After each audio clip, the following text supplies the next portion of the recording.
I know, mine is being horrible. It's you Okay, too? good. It's not just me. Yeah, no, I just. I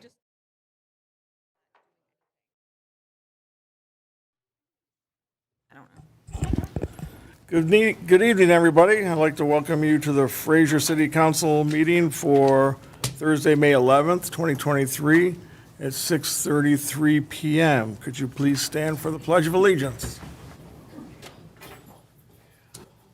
I pledge allegiance to the flag of the United States of America and to the republic for which it stands, one nation, under God, indivisible, with liberty and justice for all.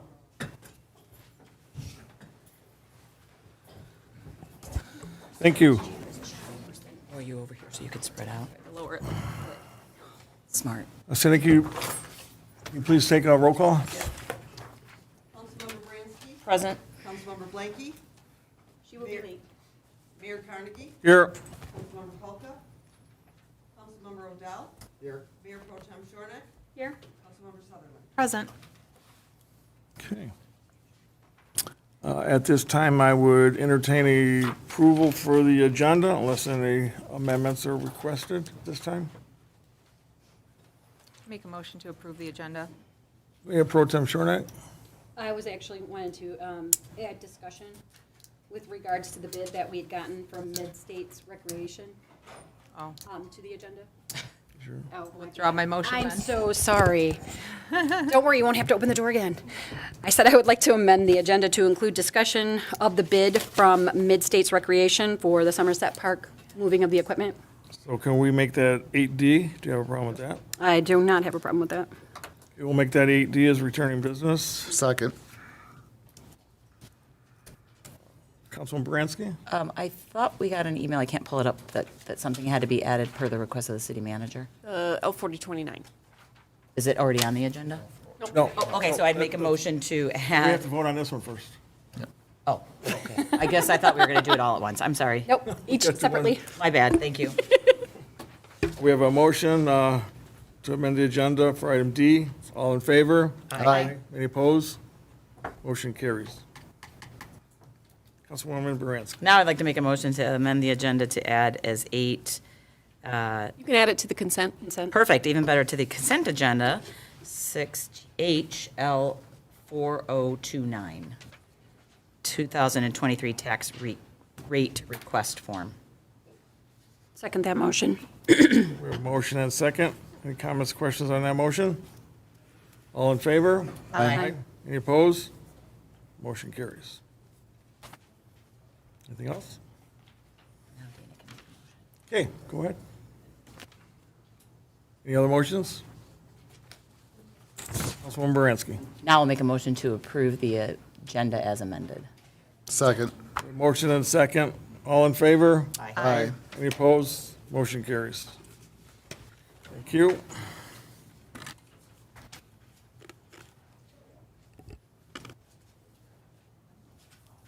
Item 5 is citizen participation on an agenda item.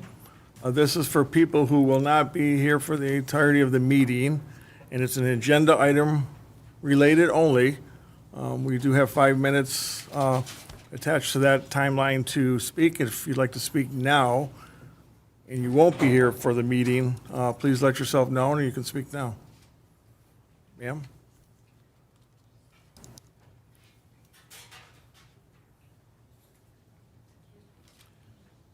Name and address for the record, please.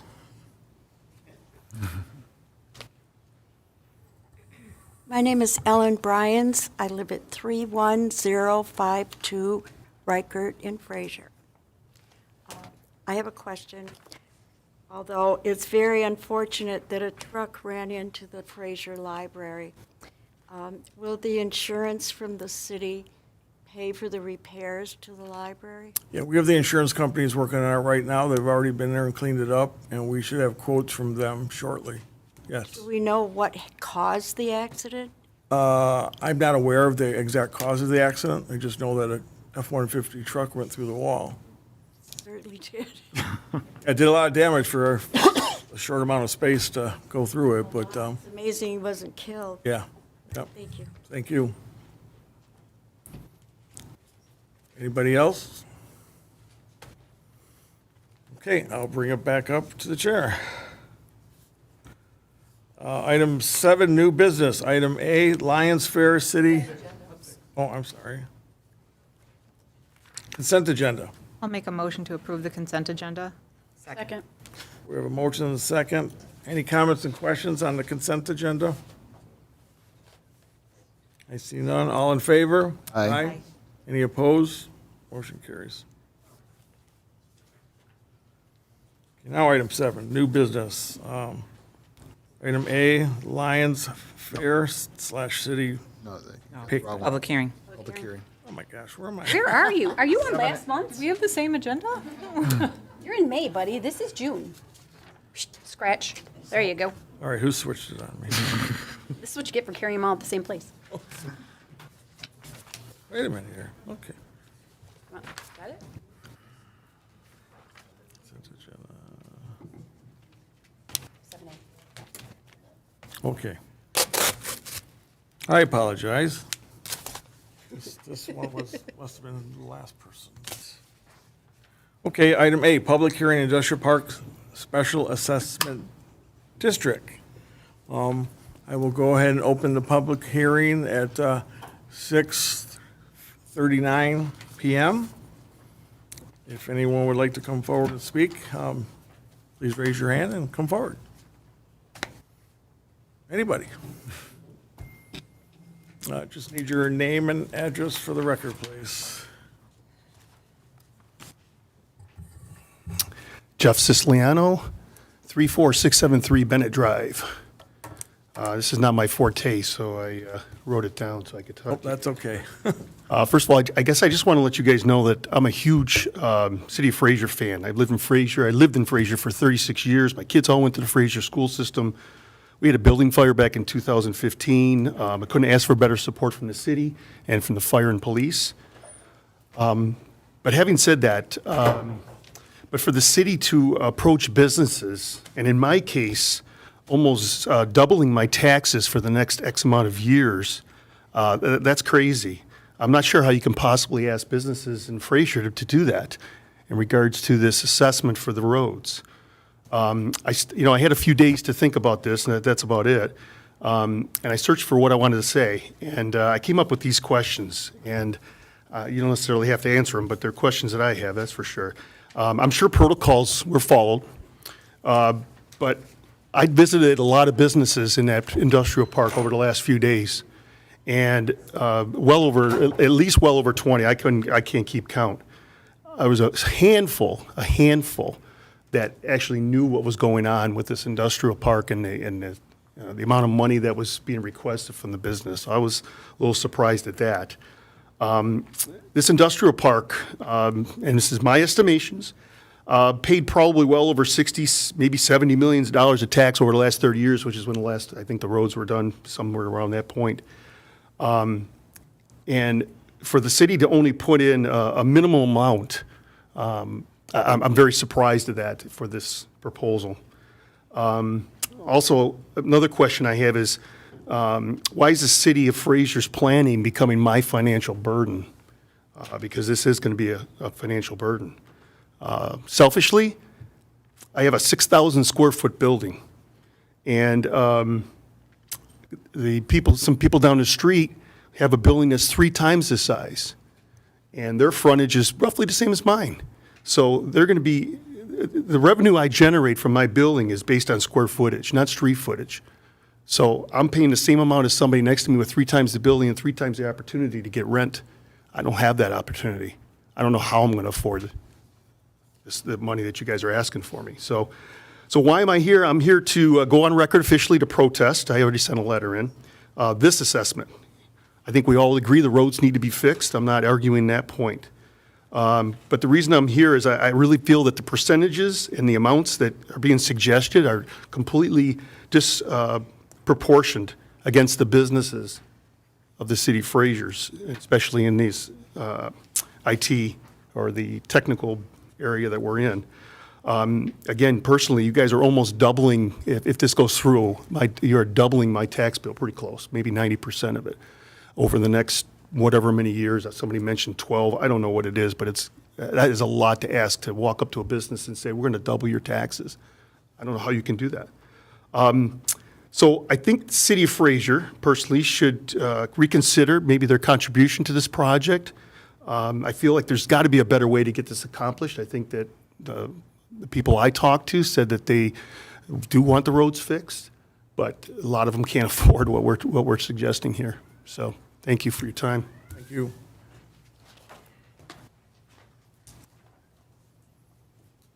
Anybody else? Mr. Hagerty, you were first.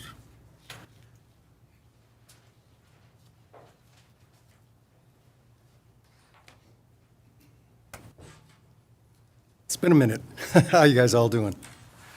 Doug Haggerty, 31048 Rickard. Industrial Park, Fraser Industrial Park, developed in the 60s. It was developed in the 60s, a gentleman by the name of Bennett, not Ken Bennett, the owner of the golf course, his dad, who was a broker, and several other entrepreneurs such as Oscar Emler, Joe DiStefano, took on that park and built that park. Joe DiStefano told me, this is what pays for the city in the lean times. Back when I was mayor, the industrial park paid over 40% of the city taxes with no voting rights. The industrial park has been the hub. If it wasn't for the industrial park, when all of the residential properties went down during the recession, it would have been a completely different story here. The revenues that the industrial park brought forward during 2009 through 2012 is what sustained the services within the city itself.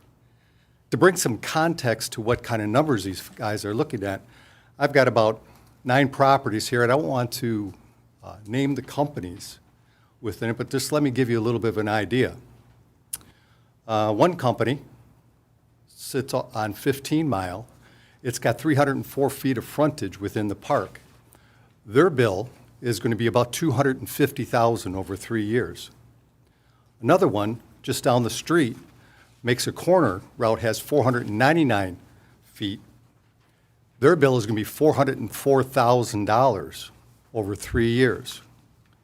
Another one, 490 feet, $400,000 over 3 years. Another one, another 400,000.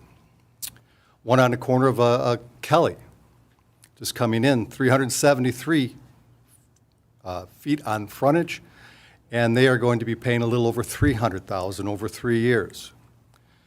As we skip down a little bit, without going through all of them, Fraser, one of our largest taxpayers here in the city.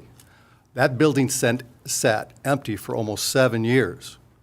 If you want it to sit empty again, Fraser has 743 feet on the frontage, which means they are going to owe an additional $600,000 a year, or $200,000, or $600,000 over 3 years, or $200,000. I guess I'm asking you to search, go gingerly. These guys are not asking for a free lunch. They know the roads are bad. In your own description, you've said that industrial roads last about 20 years. These roads have been in there way longer than 20 years. They also looked down Fruhoff. There was no special assessment on Fruhoff, and there was well over $1.2 million for Fruhoff, and that was for people who voted. Sometimes these guys feel, and ladies, feel like because they don't vote, not you personally, but that many councils really don't care. That's a ton of money. And economic times for tool and die, which is a great deal of that, with the electric vehicles coming out, there will be very limited engines, transmissions. That's tool and die's bread and butter. That's spindle makers' bread and butter. So you could be really hitting them right very hard over that particular point in time. I believe that nobody's disputing the condition of the roads, but what I really believe is that right now on your time frame, you're looking at 3% and 6% interest, 3 years and 6% interest. But I asked council to really search to see if there's maybe a better solution. Thank you. Doug, if you didn't have a problem, maybe you could share those numbers with me so I could maybe look at them and. if It's you- right on your paperwork, Mike, it's 409, or 809 per foot. And then right on your map up here has the foot, so you just do the simple math and it'll. tell you. Okay, I just thought you had a whole thing already. No, all I gotta do is take a look at the Okay. map, take the Yeah. frontage on the street, and Yep. multiply it times $810, and that'll tell you what these guys are up Yeah, against. okay. Thank you. Sir.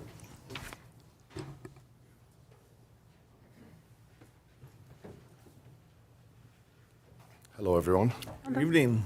Good evening. My name is Sal Awada. I'm the owner of the property on 34675 Commerce Road. I've been there for 5 years now. I bought this property and started converting it into a food and beverage business.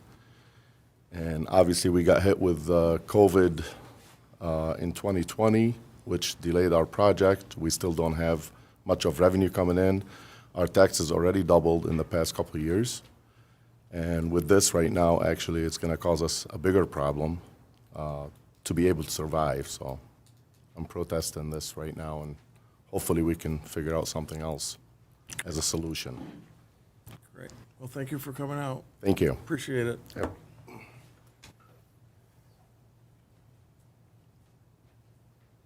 Sir.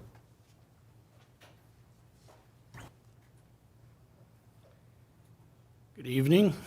My name is Michael C. I am one of the property owners for 34673 Bennett. And I'm here to protest the approach that you guys are using. I understand that an assessment might be necessary. I get that. But the amount is extremely a lot. To put that into perspective, I will lose, if this proposal goes through, I will lose 1.5 years of income from that property. I will get $0 from that property from leasing it. That is an extremely large amount. So, yes, I get it. You know, and I've paid taxes since 2001, and I always thought the taxes were based on an SUV value. Maybe I'm wrong, but I feel like maybe that would be a better approach than doing the frontage, because I am probably one of the smaller buildings. I haven't researched, but I am pretty sure I'm one of the smaller buildings there. I'm 6,000 square feet. And for my frontage, yes, I am going to be paying the same amount as buildings that are much larger than mine, especially the ones on the cul-de-sac. But having said that, I am a budget planner for an HOA. I understand special assessments, they're necessary, they happen. They happen because of acts of God, usually for me. You know, things happen, I get it. But I always try as a planner not to exceed more than 10% of income that we gain from collecting HOA dues. All right, that's a reasonable amount, but we are extremely high. If this goes through, it is an extremely high. I can't stress that enough. You know, whatever happens, happens, but yeah, I'm going to be very disappointed. I've been there since 2001. I've never seen the inside of this building.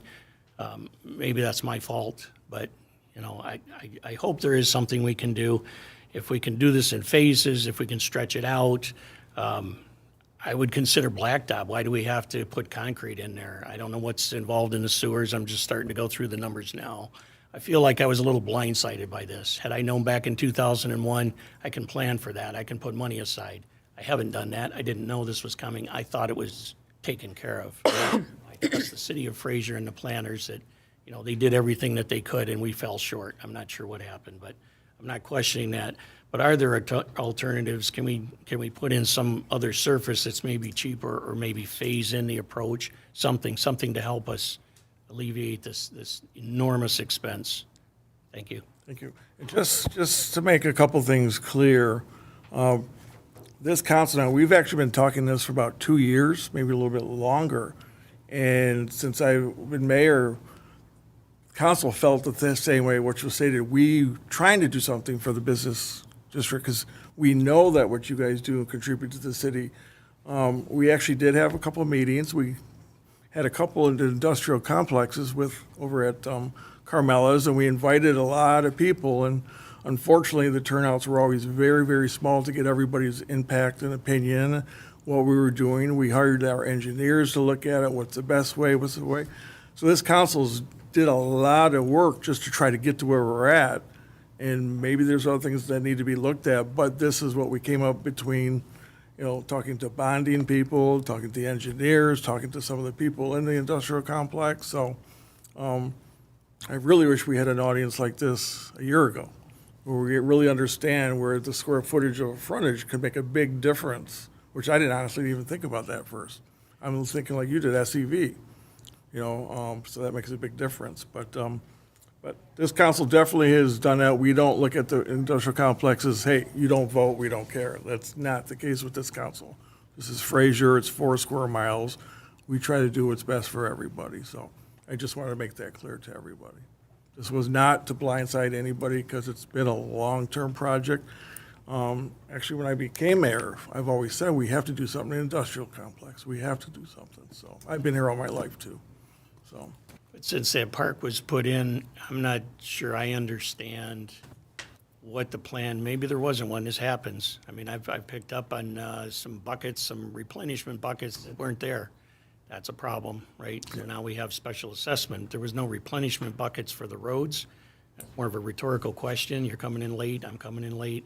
2 years is even blindsiding as far as I'm concerned. I can't save that much, I can't plan that much, I can't roll that money in.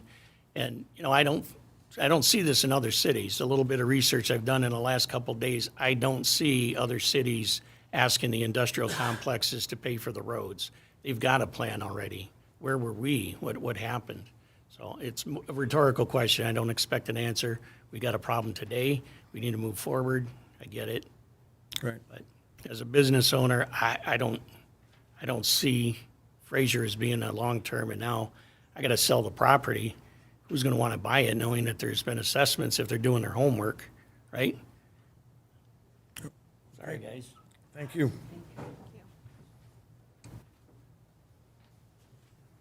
Anybody else?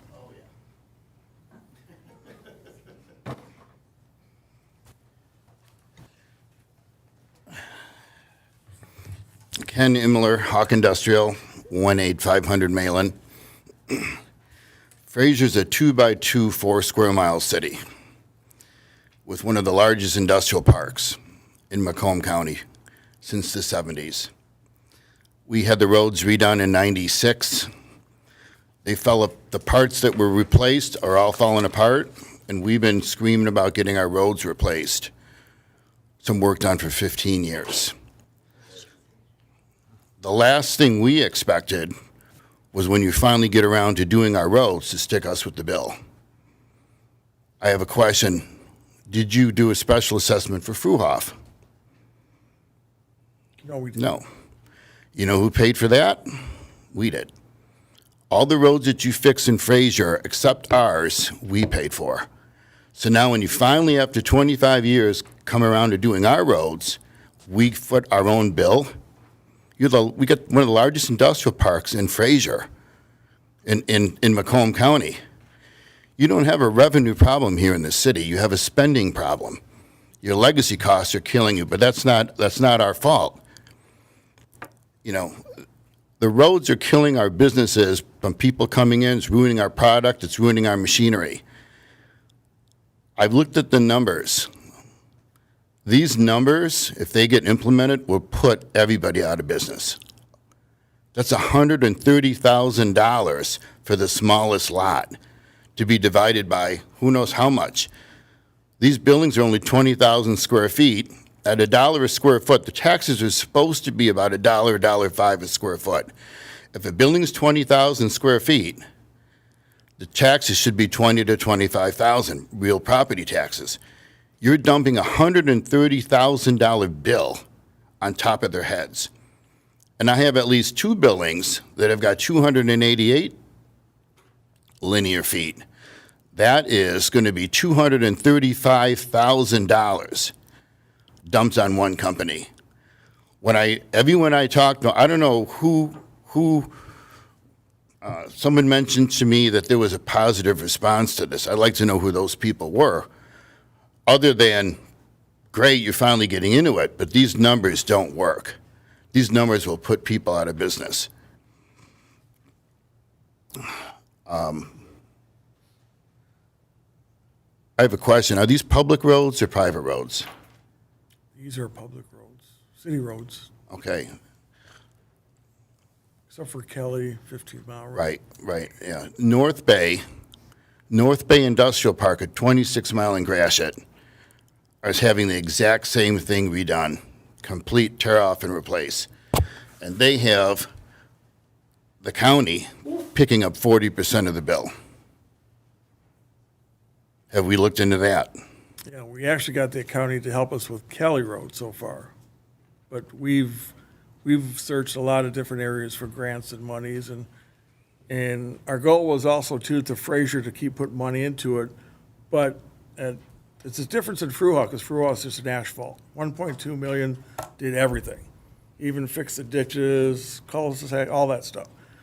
And the industrial park, I believe, is 1.6 million per mile of one-lane cement. So obviously, the city doesn't have, $49 million to do the entire subdivision. So different things were looked at, how could we do it as fast as we could to get those roads fixed instead of let it drag out for years and years and years. And we looked at a lot of different ways, 3-year plans, 5-year plans. Well,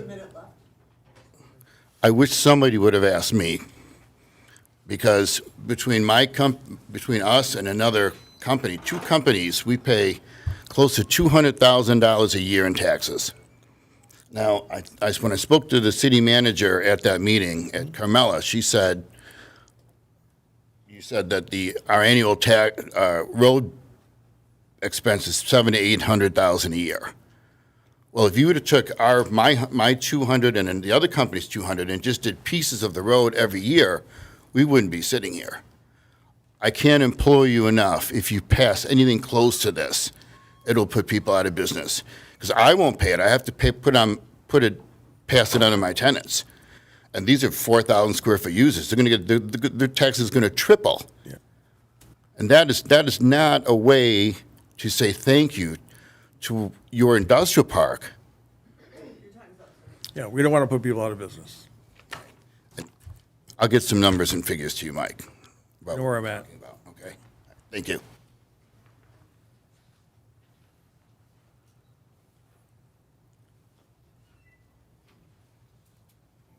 Hi, everyone. My name is Caitlin Fox, and we are at 34600 Commerce Road, as well as the building next door. I am here on behalf of Trinity Tool Company to just put it on the record that we are against this special assessment.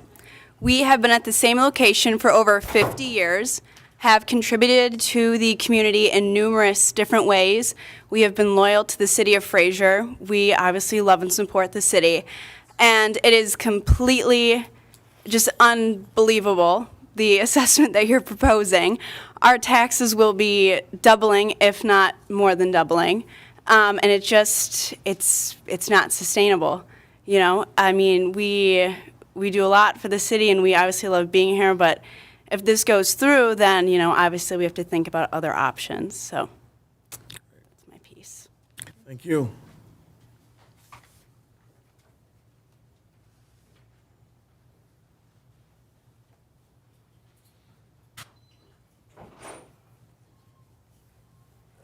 Good evening. My name is Chris Michaluk. I own Complete Prototype Services. We have 5 industrial buildings in this complex. Just a rough calculation, I think I have over 1,200 linear feet of frontage. 5 different industrial buildings, 2 on James J. Pompo. And those are almost 500 each, so I might even have more. But the address is 365 Mike C. Court, 33842 James J. Pompo, 33771 James J. Pompo. And I'm really concerned. Rough calculation, I'm probably at $800,000 plus on this. And, we operate, I'm owner occupied by all those buildings. Business has been tough the last few years as it is.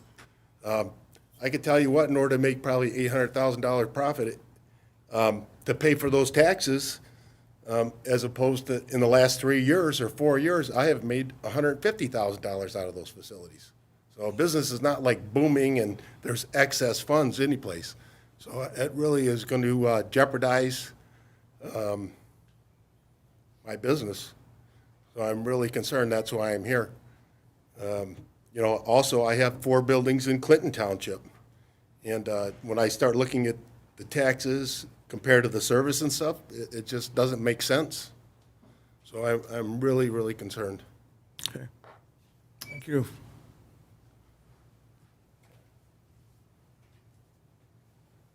Anybody else?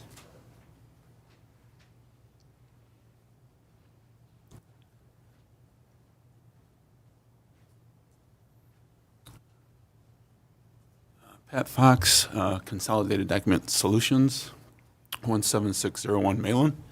And I do feel a little bit blindsided. The first meeting I heard about, I was on vacation.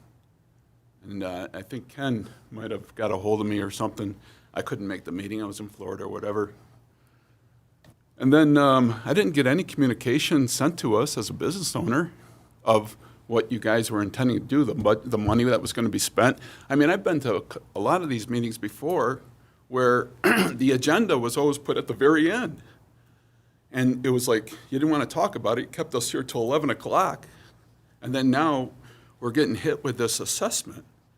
And why 3 years to pay it if it's going to be this much?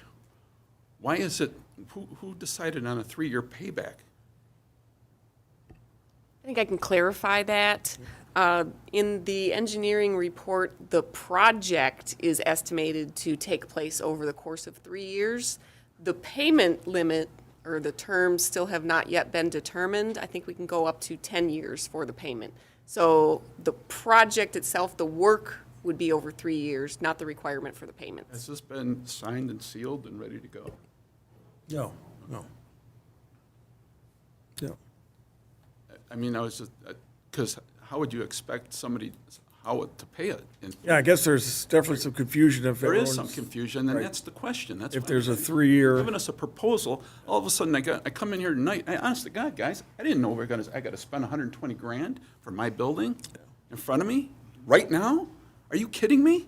And we have all this stuff going on in the city, and our roads have been shit for years?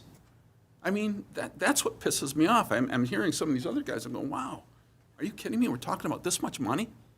Something doesn't make sense. So anyways, I apologize for my language, but I'm a little bit upset tonight. I think we were blindsided. I understand. I've been to these meetings before, other administrations or whatever, and we were always put at the very end, like we're the people in the back, and we don't have no voting rights. So I'm upset, and my protest is against this. Councilman Baranski, your Yeah, comment? Mr. Mayor, I was wondering if maybe we could help clarify a little bit in terms of, if I'm understanding correctly, if we paid it off over 10 years, that is a very different payment than what they might think they're going to have. And maybe the city manager could further elaborate a little bit on what the proposal is that is before council today, not been voted on, not been ratified, but to debate and discuss. Yeah, so the assumption on the engineering report is that it will be a multi-year program completed over 3 construction seasons. So because we can't close every single street in the sub, it has to be worked on in portions. So, one side of a road and then another side of a road another year. So it was never the intention that everyone was going to have to pay for the complete project over 3 years. So likely it would be spread out over 10 years for the payments. And that term could change. Correct. That would be part of a resolution for the next public hearing. It could go less or more.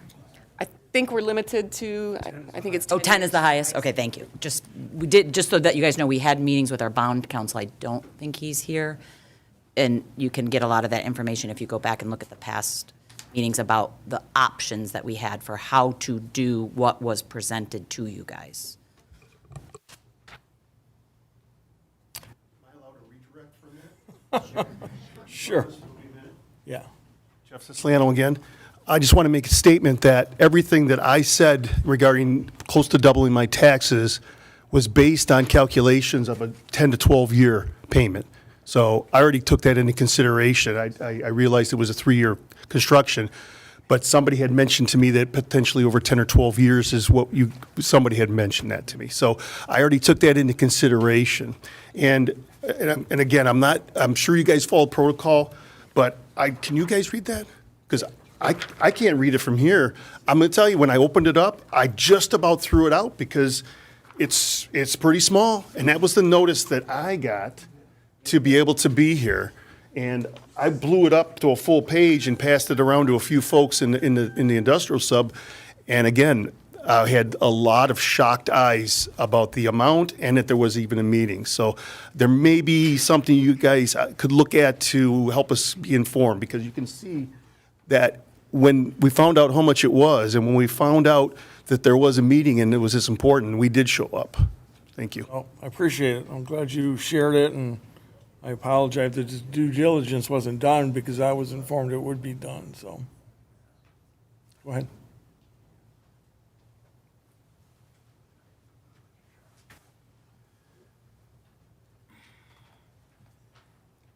Dave Moore, Interlake Spaces, 17480 Malin. We have 2 buildings on Malin.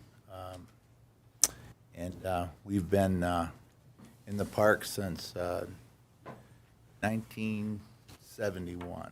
So I'm going to yield my time to Ken. What are we voting on today? Are we voting on the time length? No. In This is number public 8? hearing at this time. Okay, so we're not moving forward on anything, okay, beautiful. My question is this, another question. Why is the industrial park paying for their own roads at all? Why are we paying for our own roads at all?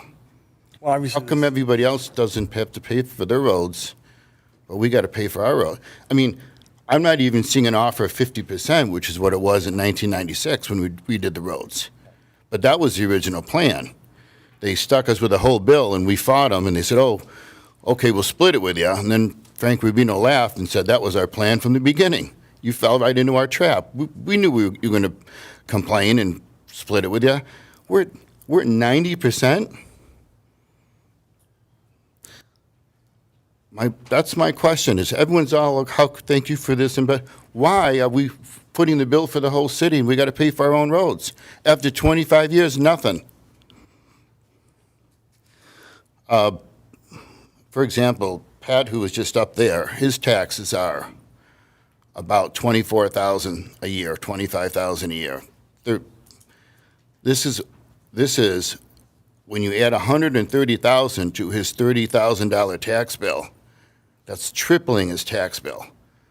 Whether and everyone says, well, how far are we going to spread it out? How long? What's the interest rate? Everyone's forgetting, but we're still paying for it. What percentage are we of this city right now, tax base? At one time, we were at 48%. Do you know what we are now, Mayor?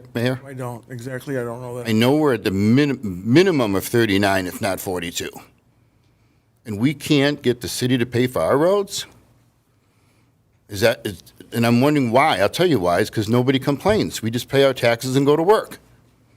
And it's really... Oh, I do get a lot of complaints. That's why we try to work on it. You what?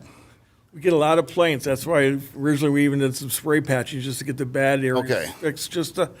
We're working on a total plan, so. I'll tell you one thing, and that's a trade-off. I love the smoother roads with the patches, but when those dry up, forget about washing your car. It's a dust storm in there. Better than nothing. At least, our fillings aren't coming out of our teeth. But I talk to other companies. I do industrial real estate all over Macomb County, and they're like, man, what's up with your roads in Fraser? And I don't know what to say. We're your largest investor in Fraser. My family was, and I don't know how do I describe Fraser? When are you going to fix those roads? And someone's got to go in there and beat up Macomb County and get Kelly fixed. That is the worst road in all of Macomb County. And the second worst road, you can pick one in the industrial park. And the third worst road is another road in the industrial park. But it just seems like, to me, it's just so, I know you've heard me 100 times about disrespectful, but take care of your industrial park. We take care of you. That's what we're trying to do. And you heard all these people say, we love Fraser, we love Fraser. I don't love Fraser anymore. I want to. I love the people in Fraser. I'm smiling looking at you. It's been a long time since I've seen you. But I've retired for a while. But I don't want to come back here again. Mike, I appreciate you mean well, but this cannot go through. This will kill people. And I'm not being facetious or rhetorical or symbolically. This will kill people. Right? I would love to work with you on something better, even getting some other ideas of what did other parks do.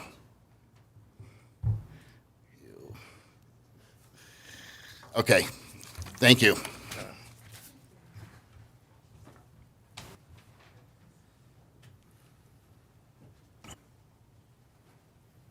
Anybody else?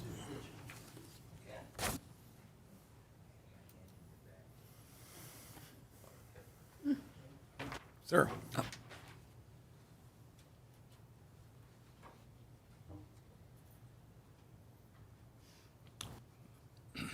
My name is Skip Geminer. I'm at 34480 Commerce Road. And we have been watching 15 Mile Road being torn up and replaced. But what they're doing is they're taking the worst part, they dig it out and they replace it. They didn't replace the whole road. I think in order to bring this down to a reasonable cost, we ought to go in and take the bad spots and redo it. I know that that's possibly not the best way to do it. It's easier to come in and tear it all out and do it the right way. But truthfully, we would not be able to afford to stay here. Yeah, actually, sir, that was my first intentions, were to do that like we do a lot of cities, and that's what I wanted to do in some of the parts of the cities too, but sometimes it's just not feasible, and I guess the engineers came up with the best plan. Because there was so much roads that's bad, it had to be totally rebuilt. I understand that. But And the truck weights, we can't control the truck weights on the roads, and sometimes that has a key factor too in what happens to the roads and how they destroy them. But yeah, that is a plan that was looked at and considered, for sure, replacing parts of it. it wasn't looked at by the people that are paying the bill. No, probably not. Okay, thank you. Yeah.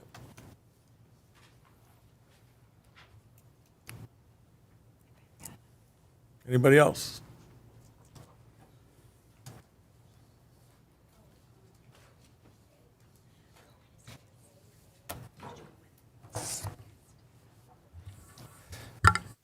Jerry Naskey, representing CNN Manufacturing, 33722 James J. Pompo Drive.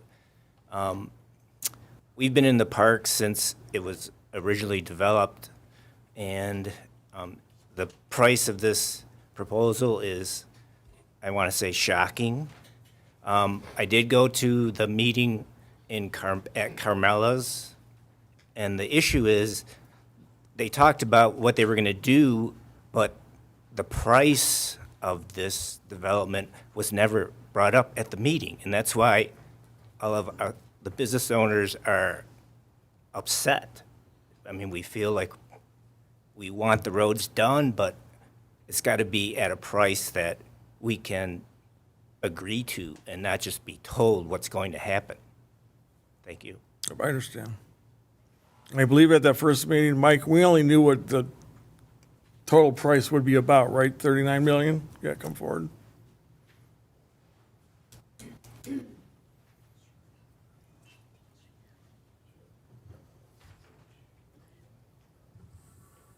Yes, Mr. Mayor, I believe at that meeting, we had been discussing the number of around $18 million was the number that we had been using for some time. I believe when we first started discussions on this many years ago, it was less, but as we all know, things have been getting more expensive as time goes on. We've been preparing estimates for work in this sub for 7-8 years now, and as expected, things have gotten more expensive in that time. So the total bill was about 18, I think 30 was the entire city, but Mhm. 18 million for the industrial park. Yes. Yeah. So that's the only number we had at the first start of the meetings. That's all we had. Obviously, I had to wait until everything was done and put together and come up with a price. Councilwoman Baranski. Yeah, two things. One, I just wanted to read into the record. We did get 2, 3, 4, 5, it looks like 6 different letters. I'll just reference who they're from, all in protest to this, just so that it is clear that we do get your letters, we do read them, and we do take them into consideration. So Greg Fritz from M&M Fritz Properties is not in favor of, protests it. I wanted to make sure. Maybe there was one that was in favor of it, but Bay Products, John Bejkovic, thank you, sorry, also sent a letter in protest. Grossel Tool on Dorica Marcole sent a letter in protest. Mr. Siciliano also sent a letter in protest. Karen Fox sent a letter in protest. And then Salawada also sent a letter in protest. So I just wanted to make sure, just in case, I didn't want anyone to feel slighted if they couldn't appear today, that we did in fact get your written protests. Okay. Anybody else? Oh, there's some more. Oh, okay, perfect. Thank you. New Dimensions Laser, Matthew Grasha has also, yep, I'm just reading it so that I can say I read it. Is also not in favor of this road assessment as proposed. Okay. Anybody else? Okay. Ms. Blanky, you have a comment? Thank you. I apologize, I walked in late. But I feel like I'm back in 1992, 93, 94. I mean, this has been so ongoing, and it's nice to see you again, Ken Emler, by the way. I think through the years, what has happened is, even though our logo shows that you're 1/3 of the city, the industrial part of the city, I've been up here since '09 with Mayor Carnegie, and what I saw happening, not within the last couple of years, but long before that, there was a watering down of the communication between the industrial sub and city council. Would you agree, or am I pipe dreaming? Okay, and I think at one time, there was a much more cohesive relationship between your businesses and your livelihood and your intention than we've seen in many, many years. And I guess I'm just gonna go back to what Mr. Emler said. I think it's a good idea. We can't make up for all the lost time or whatever, but I think it might be important to have a smaller meeting with you guys, not necessarily, and be involved and see what your ideas are, what do you think, and try to find a solution other than just dealing with what we have and what we see. And I think all your points are well taken, and thank you for listening. Thank you for coming. Councilman Odell. Thank you, Mayor. Yeah, absolutely.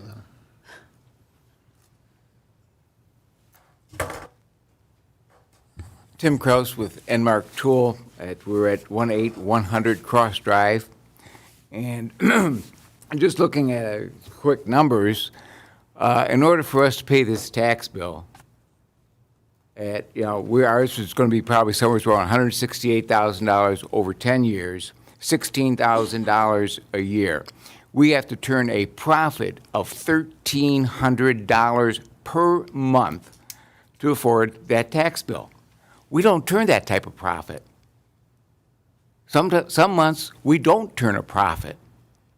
And, it's going to be a huge burden on us. We don't have deep pockets. We have equipment we have to replace, new equipment to buy. The marketplace is constantly changing, and, you know, CNC machines are not cheap. And, you know, it's just, it's going to be huge. It really is. And on behalf of the company, I would like to put in a protest on it. Great, thank you. What about corner lots? Is there a formula for corner lots? Yes, there is, I believe. Mike, if you want to comment on that for me.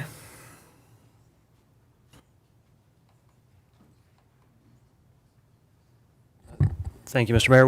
We helped the city assessor prepare the preliminary assessable front footage map that was presented as part of the preliminary findings.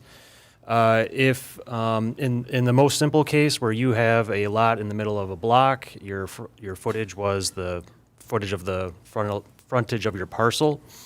In some situations, I'll just highlight a few on the board here. If you have a corner lot, we would look at what would be considered your front yard. So we did not consider both frontages. In this case, you know, we've got 150 feet of frontage. The side yard, the longer of the two lines, was not considered as part of the assessable front footage for this particular case.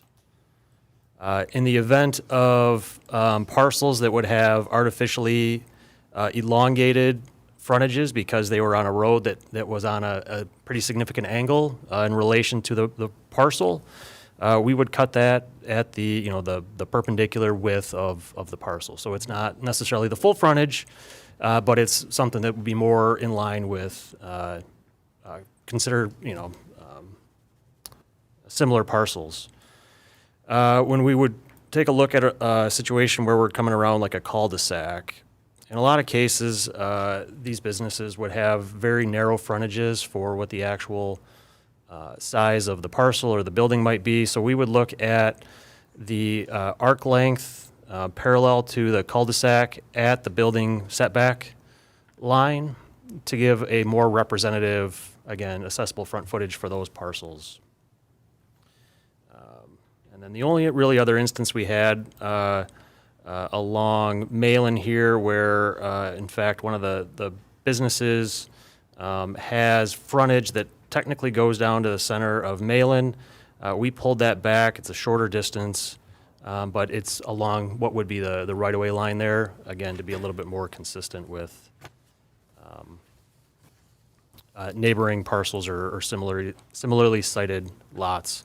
For those lots that may have been of an irregular shape, we would try and find a reasonable assumption of the width of the parcel. Here's one where, again, we just took the width of the parcel to that bisected it to be a little bit more representative of that parcel in relation to the others.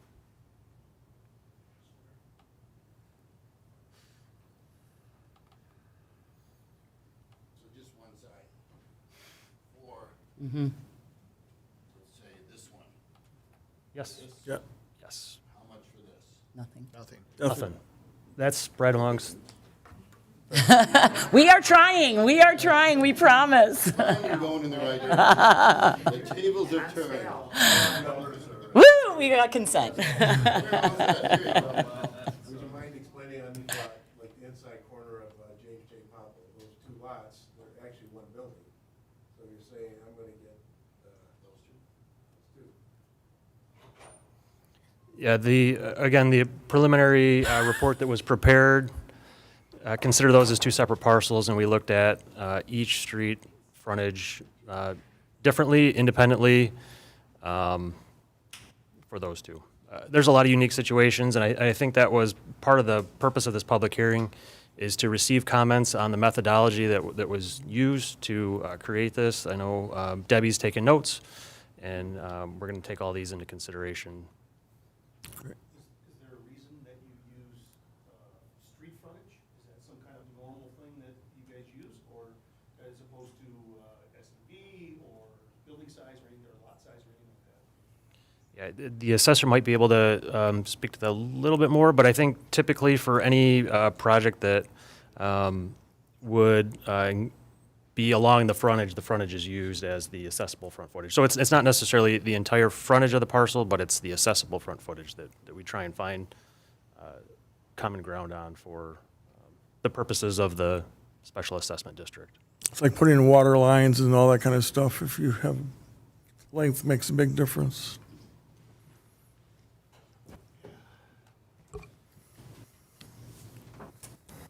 But like Mike said, you know, the opportunity for everyone to comment if they have their own situations, you know, we need to reach out to him, reach out to us. You know, this isn't going to just stop here tonight, that's for sure. Mayor Pro Tem Shornack? So what I wanted to say is that with regards to this, I know we had like a subsection of the council that was trying to work with the industrial subdivision, with the business owners with regards to this. I don't know, did we send letters to everybody with regards to when the meetings were going to be? Okay. So what I was thinking is that maybe we should pick a date, maybe next month sometime, or maybe even in August, to make sure that everybody gets a notification of when a meeting would be, and then maybe have it at the Senior Activity Center so that there's enough room to, everybody can be there. And then go over and then between that time, we'll have time to speak with our bond counsel as well to get some other avenues of how this could proceed forward, because the whole goal wasn't to, and I can speak for myself, I know this council, was not to sack you with another bill or to put you out of business. It was just to finally get and to show that we actually care. We do know that you are a large portion of our tax base, that we do want to fix the roads. We know it's well overdue. I know I've been coming to these meetings forever, and before I was even on council, and I know it was always something that was talked about, but we up here we were tired of talking, and we wanted to move forward.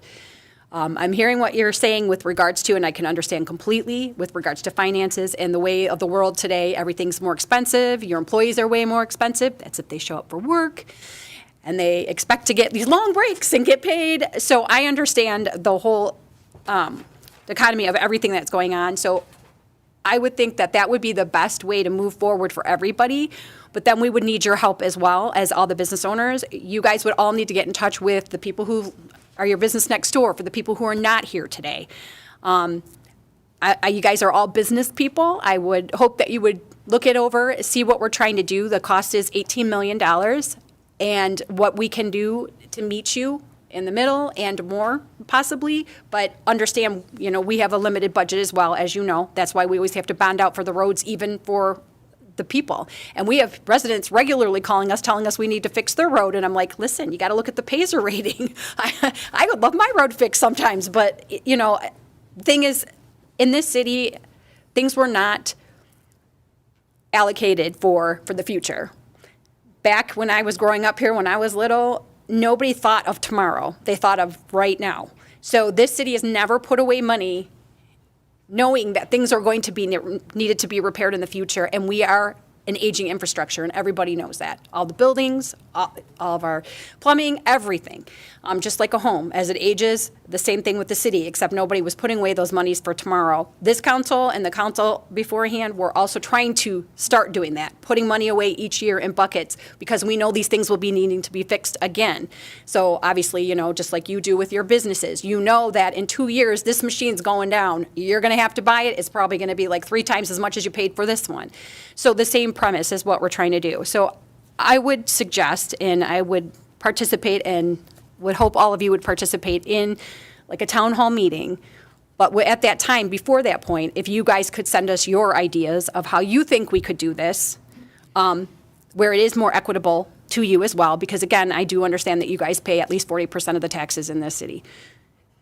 I was just wondering if everybody would be amicable with that, if they thought that would be at least a good starting point to get through. I know it's summer, so a lot of people are going places and spending time with their family. That's why I'm suggesting maybe August, but that was my thought process. Well, yeah, we want to continue this on. We've always been good partners with the businesses, and we need to continue that. And let's keep the momentum going. We started it, as Ken said, when we had our first meeting, and I think even Ken, when I ran into him once, ran dazzles and said, well, you guys talk about it once, you're never going to talk about it again, right? But we have been, and we've got a committee, and we did all this work. So it is, momentum's going. It's maybe slowed down right now a little bit, but we want to keep it going, so get the roads done. 2 points of concern. Before the next time we meet, I'd like every...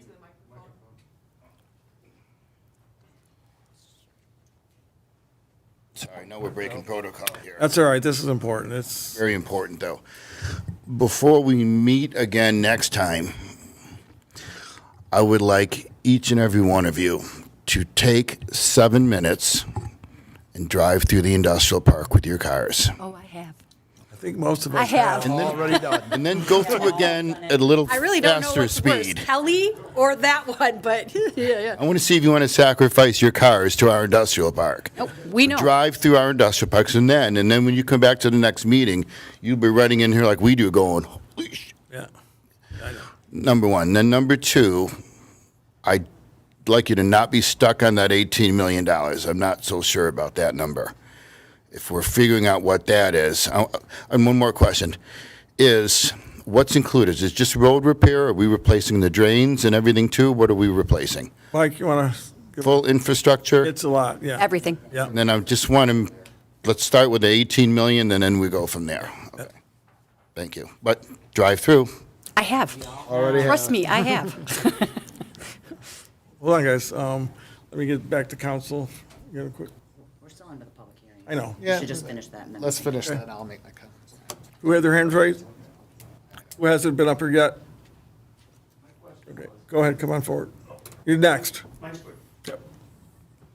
I don't know if I misread it or not, but in the 200-page document, or whatever it was from the last council meeting, I thought that they had mentioned some dates already in there for, I think, July and August. So what were those dates for, and how would that We'll talk about affect? it. So there's a public hearing now, and then we'll debate and discuss and come up with a plan, because there is specific outlines for the next steps. And all of you get another chance to appeal your particular assessment, particularly for unique situations where you've got two. So, and I just didn't, we wanted to let you all have a chance to talk. In something bigger, maybe? I hear you. That's kind of small. Sir, come forward. You have to be in the mic. Just questioning, have you guys explored other avenues for revenue, like from the state or from Fed, or the COVID, all the COVID money that was handed out? You can't, are you just dead stop? You can't do anything? You can't get Gretchen on board here? No? Does she not like Fraser? I've actually, Sure, voted for her. I actually had meetings with, before he was not reelected, with Levin about the county and getting on a plan with the new government plans that they were giving out, and they held this money, but we applied for it. We came very close. And Mike can even say we apply for a lot of grants, and we just sometimes come up short. And that's all we can do is just keep trying. So what's you have to apply for it? It's very hard to get the federal money, yes. I mean, we've applied for it. We were even on final one for, I think it was Garfield Road, fixing all the bridge, everything over there. And we lost out a little bit on that. And so, yeah, it's. Seems like there should be another avenue, like a little social event or something where you have to go and maybe talk to these politicians instead of do it so formally. I mean, this has been going on for a long time, and it just seems to me there's so much government waste, even in the state and the Fed, that, you know, $18 million, it's a lot of money to a small community like us, but it seems like in Washington it's nothing, you know, and just with the right person, hitting the right person, could maybe get something happening there. I don't know. Yeah. It's tough, and I actually met with the MML and the new Biden plan that was signed last year for infrastructure and all that. When I was up at the conference trying to get money, they said you can't even start applying until 2025, 24, 25. Even though it's been passed last year, you can't apply for it for another 2 years yet. Because they don't even know where they're going to put the money yet, even though there's $1 trillion going to be sitting there. They don't know what state's getting what, and it starts that way. So it's really frustrating. especially like for us, you only got 4-year terms and you're trying to do a big project, you could be here and gone when you started, not even see the fruition of the project, you know? It's tough. So. Anybody else? Okay, guys, I'm going to close the meeting for the, sir. You're going to come up and, talking about $18 million this and $18 million that. I just wanted to be. Your name and address for the record, please?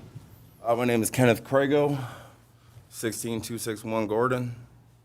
I know you guys are dealing with some other matters. I kind of want to let that be expressed.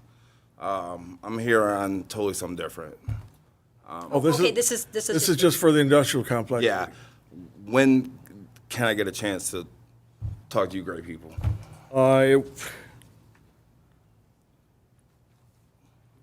At the end of the meeting. The meeting? After this is closed, I'll see you. I just wanted to make sure. Proper timing. Yeah. I'll give you a call. Somebody told us it started at 7, and it. Oh, I see. Yeah, we had open session for you like that at Yeah. the beginning. Do you want to just make an exception? Do you want to just make an exception? We didn't get here till 7, so I was. Let me finish this one and then we'll call you. Thank you. Oh, Mr. Mayor. Yes, go ahead. I just had 2 more letters handed to me, so I just wanted to, for the record, before we do close the meeting. Garbid Technologies, Kimberly LaForest has issued a letter objecting, as has SEI Enterprises, Nicholas Souris. Okay. Last call. Okay, I'm going to close the public meeting at 7:40 PM.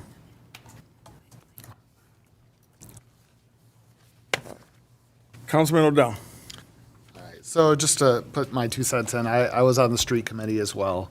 I hear all you folks. I was a business owner myself. Worst thing I want to pay is taxes when I could be putting that money into machinery, people, things like that. But we've also been dealing with complaints over the years. I've only been in council not even 2 years, but complaints over the years that those roads have to be fixed. Problem is, it's a dollar and cents thing. Just like you have to deal with your profits and losses, sometimes you got to invest money to make money. Same thing with roads. There's no easy fix for this. I mean, we're going to have to work together to come to some sort of solution. Not everybody's going to be happy, and there's not a whole lot we can do about it. I mean, we've got over 128 parcels that we're talking about here. But the thing is, we want your park to be, your industrial park to have the roads that it should have.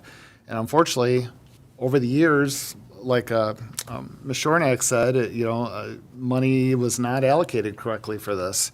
Could have done a street every 3 or 4 years, and got it up to snuff, but that's not what happened.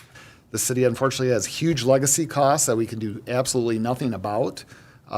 So we're stuck. We only got so much money for the whole city, but we know you guys pay a good chunk of the bills. We're trying to come to some sort of agreement where we could try to make everybody happy, make your properties worth more, so when you do decide to exit out someday, you're going to get more money back because you're in a better spot.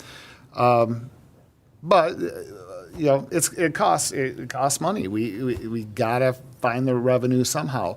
I'm all for sitting down and meeting with you folks now that everybody's attention is on this 100%. I do think we should have a town hall type meeting. Sit down, go over. We'll have our engineers, have the street committee, work out some numbers, and see what we can come up with. It's not going to make everybody happy. Otherwise, though, we're not going to be able to fix your roads, and we know it's a huge problem.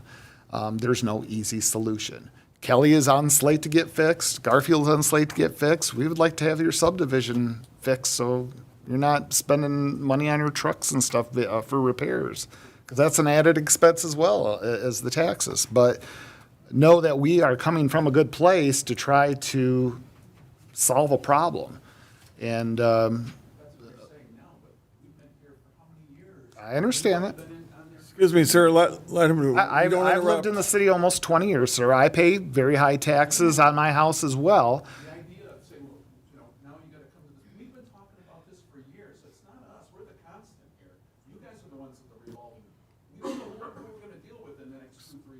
Sure. But that's government. That's government. Sir? Yeah. Please? But Everyone's had to let the council person speak. I hear you. Okay, and I understand. Like I say, there is no easy solution to this. And I can't correct problems from the past that weren't allocated. We got to go forward and fix these problems. So let's set up a meeting, public forum, let's meet, let's put your best proposals together that you can think of, but you got to think of the whole picture. We've got to think of the whole community, not just the industrial park. We got to think, we know you pay a good chunk of the bills. We're trying to find a medium that works. And we want to find that medium that works for you, that repairs your roads and gives you the roads you deserve and that you frankly have paid for over the years. But we don't have a magic money tree to just write a check and do it. The money's not there. When we had the last Great Recession, it took us 7 or 8 years to dig out of the hole. So we actually have a little bit of money in the bank for the first time in a long, long time. So I'm all for setting that meeting. Let's get together, put our heads together, work together as a community, work together with you business owners, and find the best solution that we possibly can. That's what I'm for. Yeah, actually, it was, I think I even mentioned having a town hall before too, but just to give you a real quick rundown, how sometimes we're damned if we do, damned if we don't. If you don't know French Creek, Fraser Meadows, that road has been a disaster for years. There's cracks literally this wide, this deep.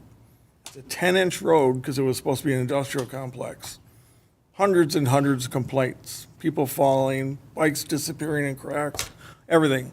They finally fixed it. We saved $400,000 to fix it. The only way to fix it was saw cut the middle, patch the cracks because they were so bad. I've received 50 calls on dust, the road looks like crap, this, that. So we fixed the roads at a good price, but we still didn't do it good enough.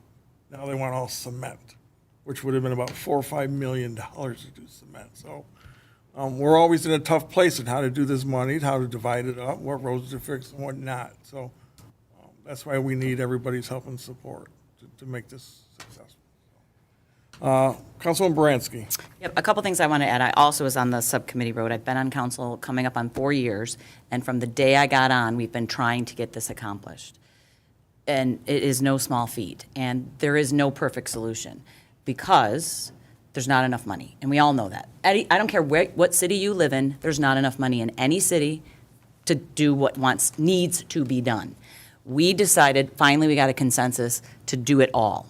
And what we tried to do, but quickly learned we couldn't, we tried to spread this cost across the entire city. And we said, citizens be damned because you guys have carried the freight for a long time.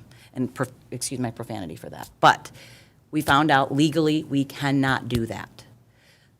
So we also can't use your money in this to fix the residents' roads. So in August, the residents are going to have a vote to decide whether they want to increase their tax to get their roads improved. If they don't pay for it, they don't get it.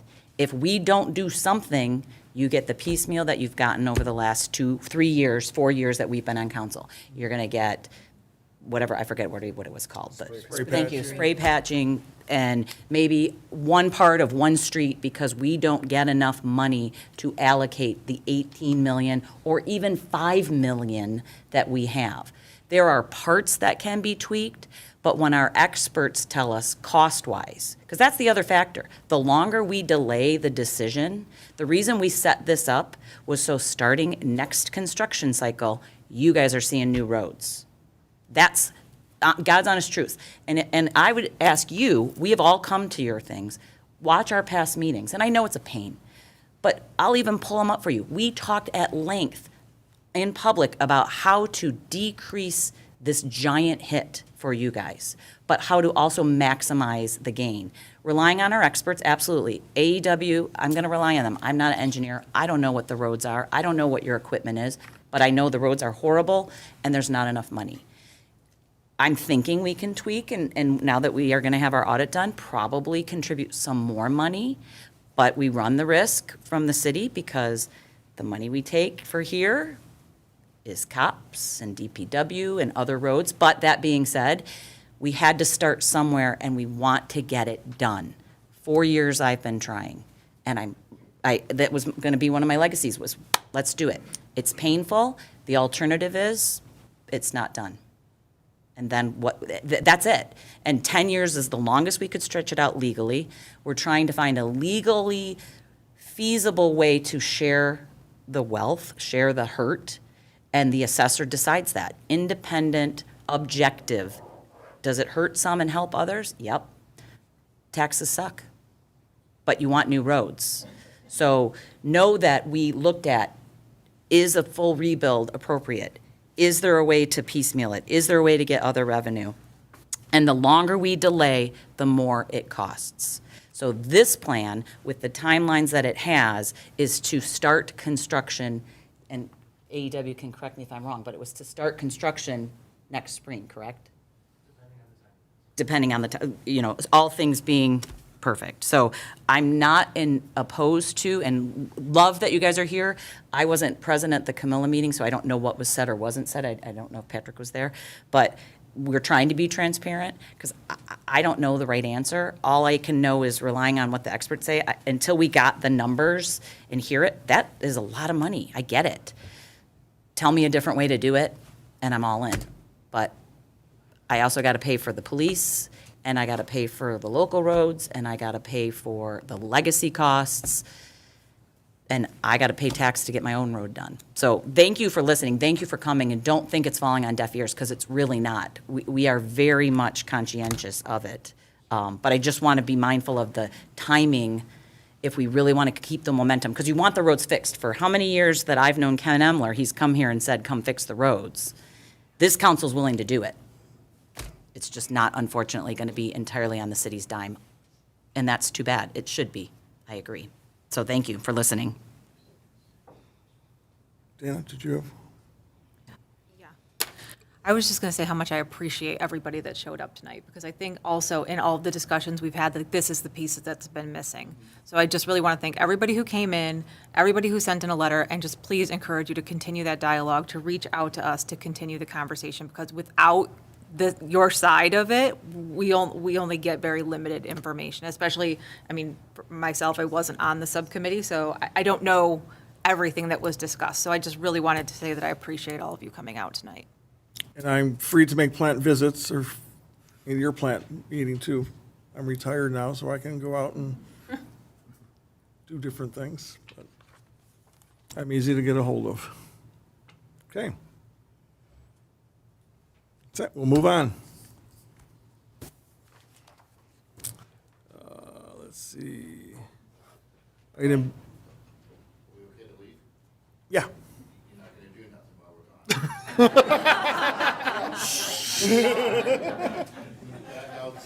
It doesn't have this gentleman's name on it, does it? Well, we are. Well, it pertains to it. Let's move forward. I mean, in full disclosure, item B is. Yeah. Yep. It does. So you'll have another chance to talk. We'll give you some chairs when we're all done. Yeah. Does it not? No, it's on It there, does. right, yeah. I don't want anyone to think we're. Item B is resolution to establish industrial park assessment district.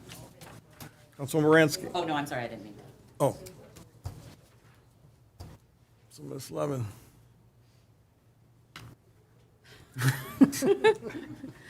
Well, the kind of second step to this after the public hearing is a resolution to set the district. So talking about this, setting the district, what it does is it moves forward the next step with the assessor and setting the role for what the cost would be for each property. And then that kind of triggers the whole next steps for it, another public hearing. I know that you've talked about having a meeting. I don't know timing-wise if you would want to have that before or after you set the role. I don't know really what the pros and cons of that would be. Well, isn't it important to have the real numbers and not just everyone throwing numbers around and what, I mean, someone could say my taxes have tripled, but unless we have actually the numbers in front of us, we want to make decisions on accurate numbers. Or if they have a situation where it looks like it's so astronomical, we can look into it and see why.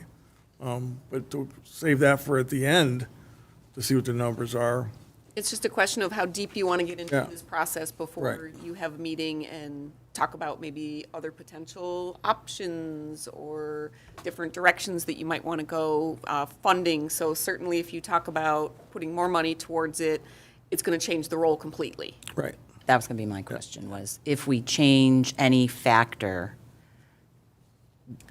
So in other words, let's say. If you Right. don't go as deep with the concrete, which I don't even know if that's an option. Sure. Or if you contribute more city money, go from maybe 1.5 million to 2 or 3, whatever, it's going to completely change the role. So you would have gone through that process, and it really would not be viable information if you made any changes. How long does that process take to do the roll? I mean, is It would be it, something that we would have available for like the next meeting. I believe that we'd be able to put that together that quickly. Yeah, because the At packet that point, it would says- just be kind of like putting together the calculations. personally, I don't see that as a problem, but Yeah, I would be in favor of postponing. Because Date certain. No, he's saying to do it so they know. do it so everyone And that- knows So you can upfront see a what the real numbers are gonna number, be. and then we can tweak it if we can tweak it, if we can and if that's our will. that's like the budget, you gotta have the numbers in front of you. before Right. You can make all the decisions, what's there. The goal being to tweak it down, right? Yeah. You're saying the resolution. I guess the question is, how much work is it? That's what I Is it- asked. Is it a computer program that where, once she has it all done, right, and all the data points are inputted, and then let's take an easy one out. The city contributes 3 million instead of 1.5. Obviously, your tax bill's going down because the net is down, right? The assessor's not here to. Nope, she's here. Oh.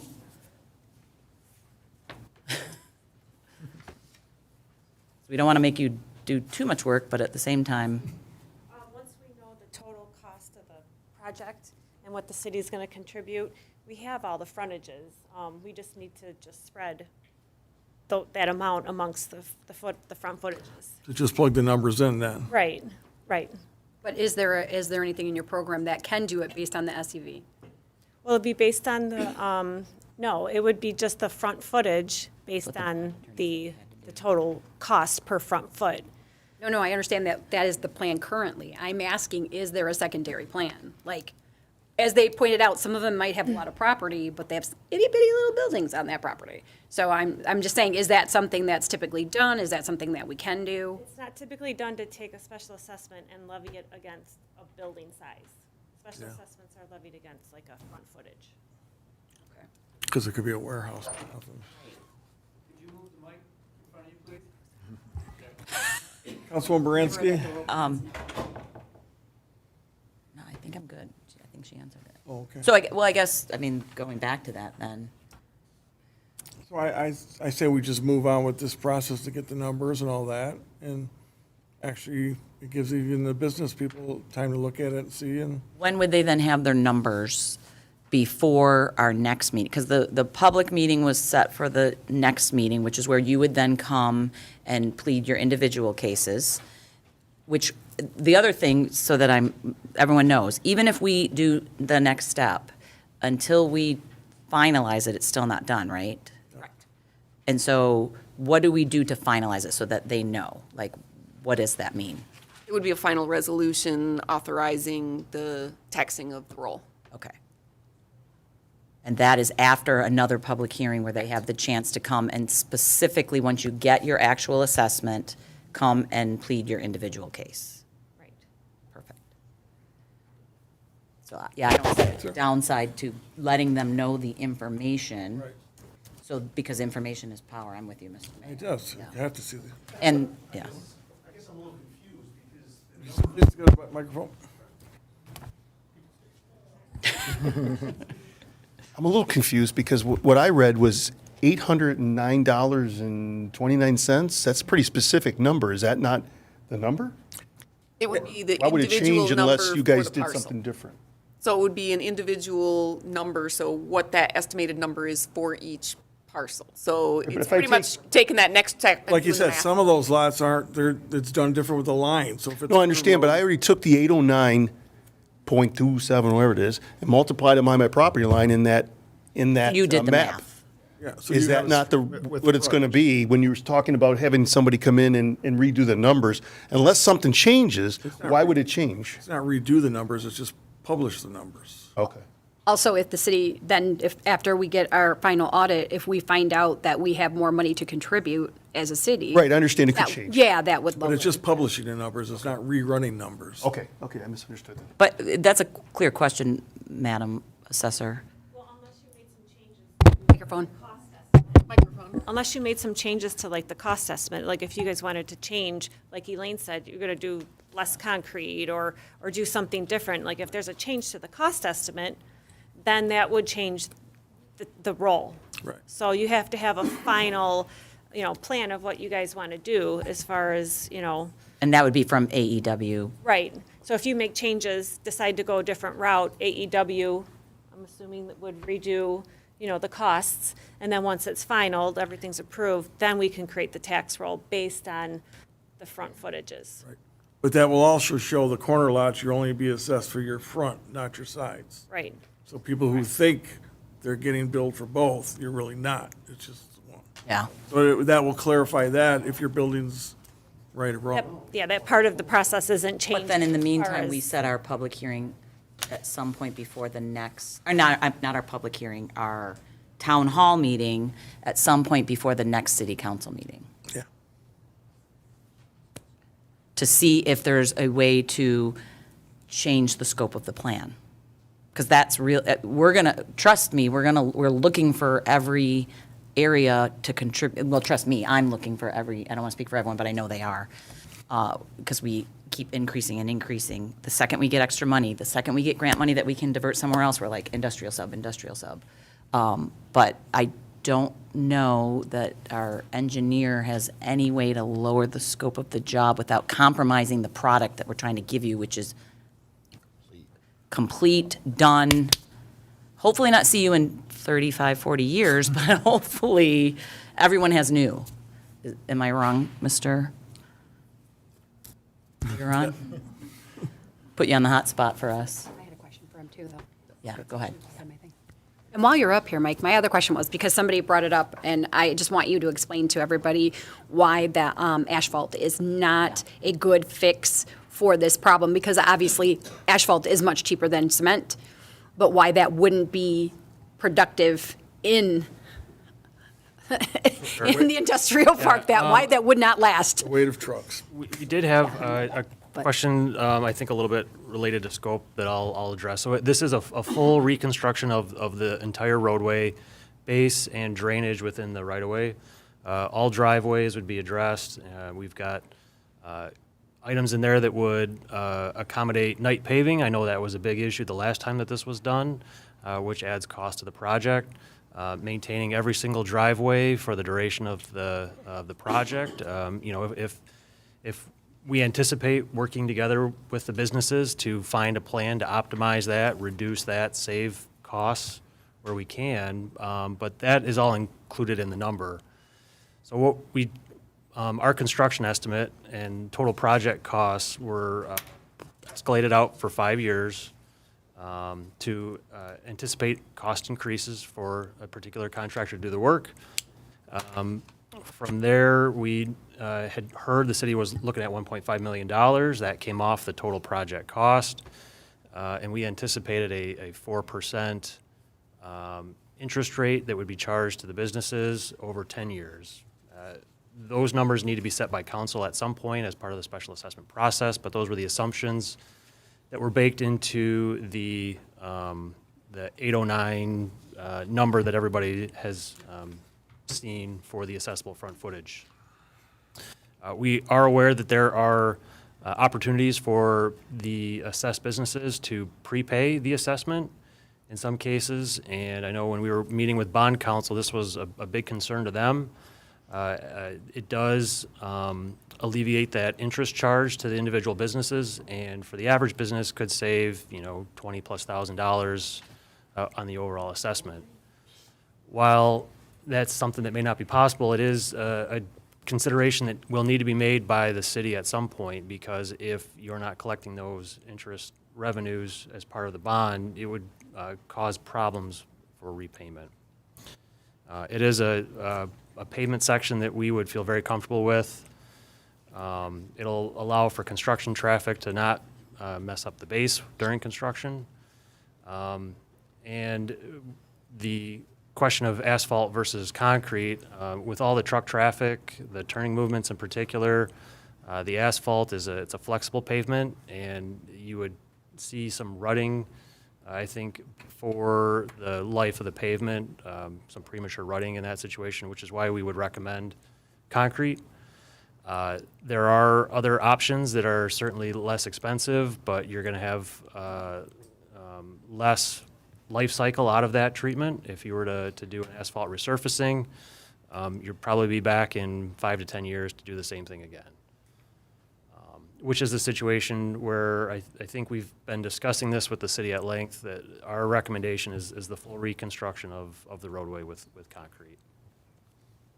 And have you given us the numbers, just so we have them and we can give them to the business owners as well, of resurfacing, the differential of the cost? Not that I'm saying we do that, I know what you're recommending, but, you know, we anticipate on having a town hall meeting.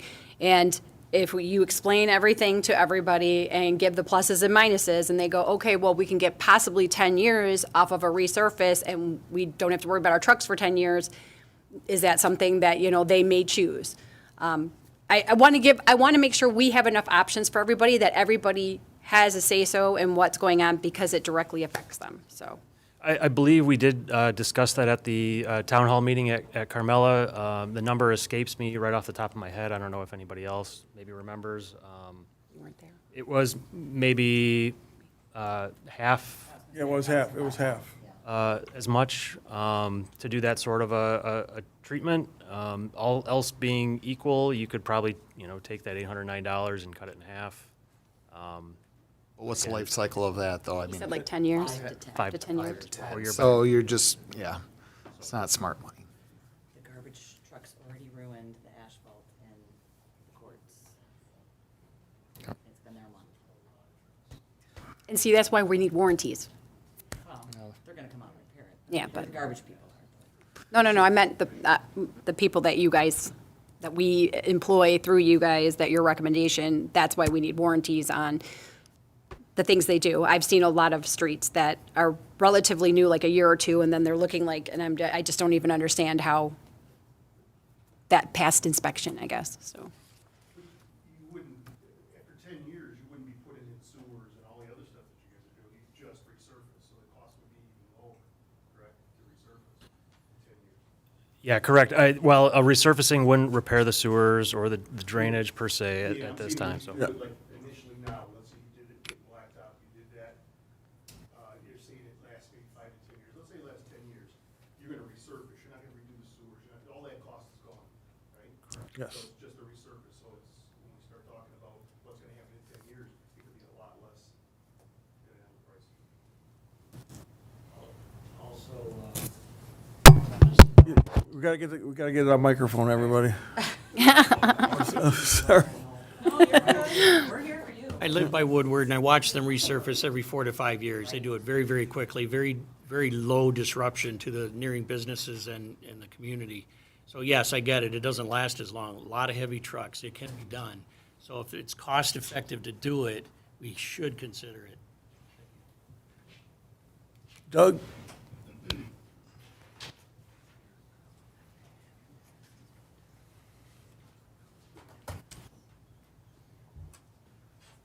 Doug Haggerty, 31048 Rickard. I would ask council to table 7B for, at this point in time. On that, examples given within that proposal, the examples that have written right in there are 10 years and 6% per year that are in that example. You don't even know if that's going to be your financial driver for whatever project that you have. Second of all, the optional roads, the 10-year, some of these guys are looking to make it next year. They don't have the years to wait. So if there is a bridge to get there, that might be a very workable situation for some of the folks that are here tonight. And I have a question, and I'm not trying to put anybody on the spot, How much COVID money did the city receive in total? Yeah. Yeah, 1 point, Used for roads. Right, but how much? 1.5. You put that money into a bucket and you take other money from another bucket. I want to know how much money was allocated. You spent $600,000 on parks. I don't think you can reallocate the dollars is my point. I don't think these guys saw a nickel in any of that. And 1.5 million Yeah, from one- the city. 1.5 million? That, yeah. Okay, so you could put those into a bucket and remove from it. I've been there. I've been up there. I sat there with you guys, most of you guys up there. You don't have to be in a rush. The next construction season, when you can pour cement, isn't until next March or April. You've got 9 months or 10 months. Why don't you work with these guys, address these guys, just take another 30 days out of the cycle and just table this till August and work with these guys and see where they can go. I'm confident you guys got good minds. I'm confident they got good minds.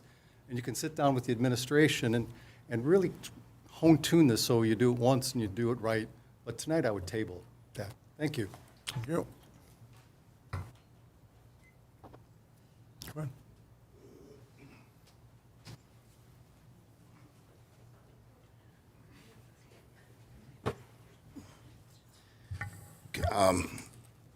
I don't know if you're picking up what we're trying to say here.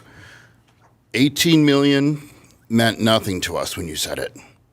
We didn't know what 18 million was until you said $809 per linear foot. That's why they're here. When they took that 18 million and figured out what each one's bill is going to be, that's why they're here. Mike's a good-looking fella, but I think his numbers are horrible. I think we can do better than $18 million. My gut just says there's something wrong. That's $32 a square foot of concrete. And we keep talking about passing it. When I say that's not working with us. When I say work with us, I'm talking from the beginning. This is a shit sandwich, and it's like, how would you like it served?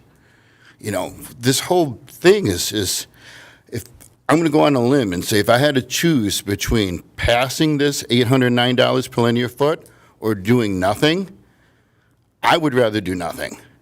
I've lived with it for 25 years. I can live with it a little bit longer, but I don't know what I'm going to do with this tax bill that's going to hit me for new roads.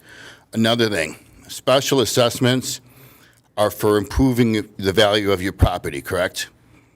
This replacing the roads is not going to improve the value of our property. If you don't replace them, it's going to prevent them from falling, but our values aren't going to go up. These roads should have been done. We can still get by with what they are, but our values are not going to go up. Like I said, I would prefer to not do anything than to get hit with this bill.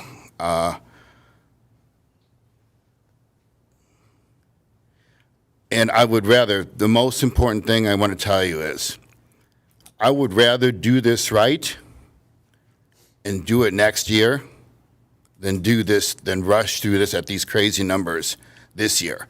I'm telling you, we would rather have nothing done than get $809 jammed down our throats per linear foot.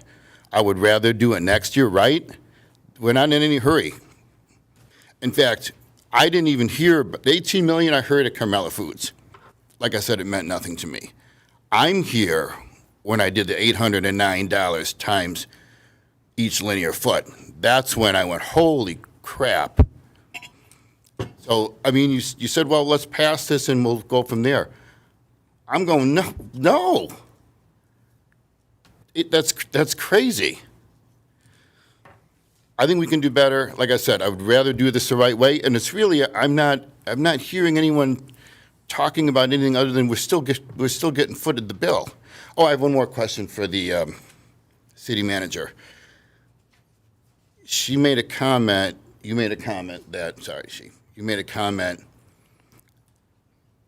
about not being able to replace our roads. We can't do that.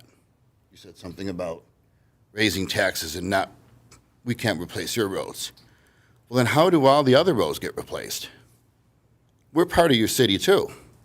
We just don't have residents. We have shops on your, so why can all the other roads get replaced but not ours?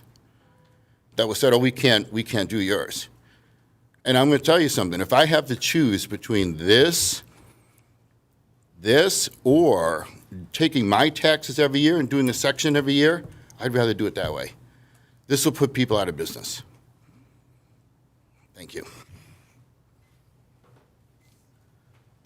Okay, let's move on. We still have the question on item B. Councilman Baranski. I'm going to make a motion to approve Resolution 2023-012 as submitted, with the caveat being that we have a town hall before the next meeting in July. Okay, we have a meeting. Do we have support? I'll support. Again, this is only for data. So that's all it is for me. Elaine? I just wanted to bring to your attention part of the resolution, number 7, talks about having the date of the 13th of July, or if we do not have sufficient time to get them published and mailed, the alternative date would be August 10th. I actually would recommend the August 10th date, because if we do have a meeting before our meeting on the 13th, we're in the 4th of July week. So I think it might be more beneficial if we make that the August 10th. Yeah, we're gonna need some more. Then I would amend my motion to have the resolution specifically require that any public hearing would be on August 10th, so that there is ample time for the town hall meeting before, the goal being before, but before the August meeting. Yeah, the extra time would be helpful anyway. I support that. Okay. So we have a motion and support.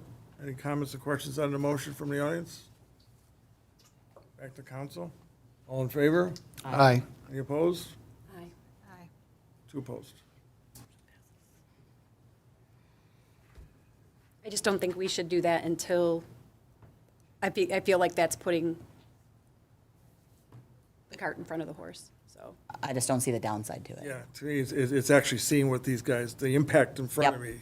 Exactly. Here's all the numbers, I like think that what? they already generally know the impact. Well, I think No, we understand I that. think we But need to if start- I had due diligence for you guys and myself, it's sitting in this chair to make sure the numbers are what they are. there's no harm to doing what we did. It doesn't, Believe me, I'm on your side. Absolutely. This will not be jammed down your throat. well, I'm sorry you think that, but the town hall is where you're going to bring ideas and visions, and we're going to have our engineer, we're going to have our assessor, we're going to have our city manager, and all of us there, and our most important person, the engineer. And I'm going to post links to every meeting where we talked about this in public. This is not being jammed down your throats. The Camilla meeting, well, I appreciate that, but let me just speak for a second, because I'm genuine here. The Camilla meeting was not even the start. We had to, behind the scenes, figure out, like, is there consensus to do the industrial complex? Then we reached out to the businesses. It took from that meeting until probably 2 meetings ago, so what would that have been, April, for us to have the conversation, because the bond council had to do the paperwork. We had to figure out the logistics of it. It's not something you can do overnight. If you want to do it right, do it legally, and make sure that notice is given, hopefully next time in bigger font. But this isn't being jammed down your throat, because on top of it now, a minimum of 2 more months before it even happens, if it happens. And there's a whole nother meeting where you get to come and speak again. And I'm not saying I'm in favor of it, because I heard you right away, and I said, what the heck? That's a lot of money. And if enough of you come and say you don't want any road, makes it really easy for me. I don't want to tax you, but I want to give you a road. Makes it really easy. And then our engineer's I'm going to tell you right now, he's going to have cost projections for, if we piecemeal it, how much it's actually going to cost. And then you have to think about business interruption, because every time there's construction in there, it impacts you guys. And those are the numbers, and that's the open dialogue I want. Open dialogue. I don't want to put anyone out of business. I don't. I'm trying to help. And the first thing I'm going to do is advocate the minute we get that audit to put more money from the city and go back and see who voted and who wanted to put and where it wanted to go. We are all in favor of helping you as much as we can. So I apologize if you feel that that motion meant something more to me than all it is that I'm going to get a report, and I'm going to have the data in front of me, so I'm going to know, and I'm going to see, and then we're going to hear, and then we're going to vote in August. So, And just for the record, other roads in this city, believe me, we have $92 million worth to fix in this city, so not all the roads are going to get fixed in this city for a long time. 92 million. Okay, item C, Urban County Citizen Business Group Agreement Extension, CBGD. You guys can go now, you're all set. thank you everyone for coming. You know how to get a hold of me, Ken. You know how to get a hold of all of us. Hello, you've been around long enough. He tracks me down in a truck.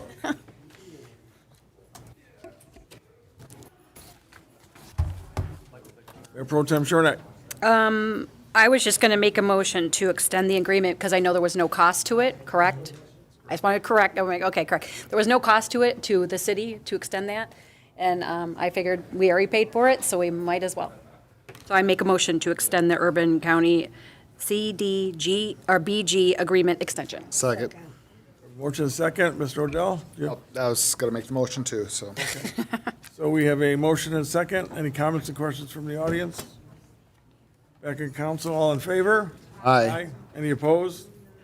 Motion carries. Mr. Mayor, can we take a break? Sure. Okay. 10 minutes. Okay, thank you. Can I take care of this gentleman first or not? I was looking for him, yeah. Come on up first and then we'll take a break. Since you got here, Literally was looking, I wanted to go get him. No, you're good. I give you 2 minutes. You get five. All right. My name is Kenneth Crago, 16261 Gordon. I'm here on a personal matter personally. It's for my family. We had 2 dogs mate.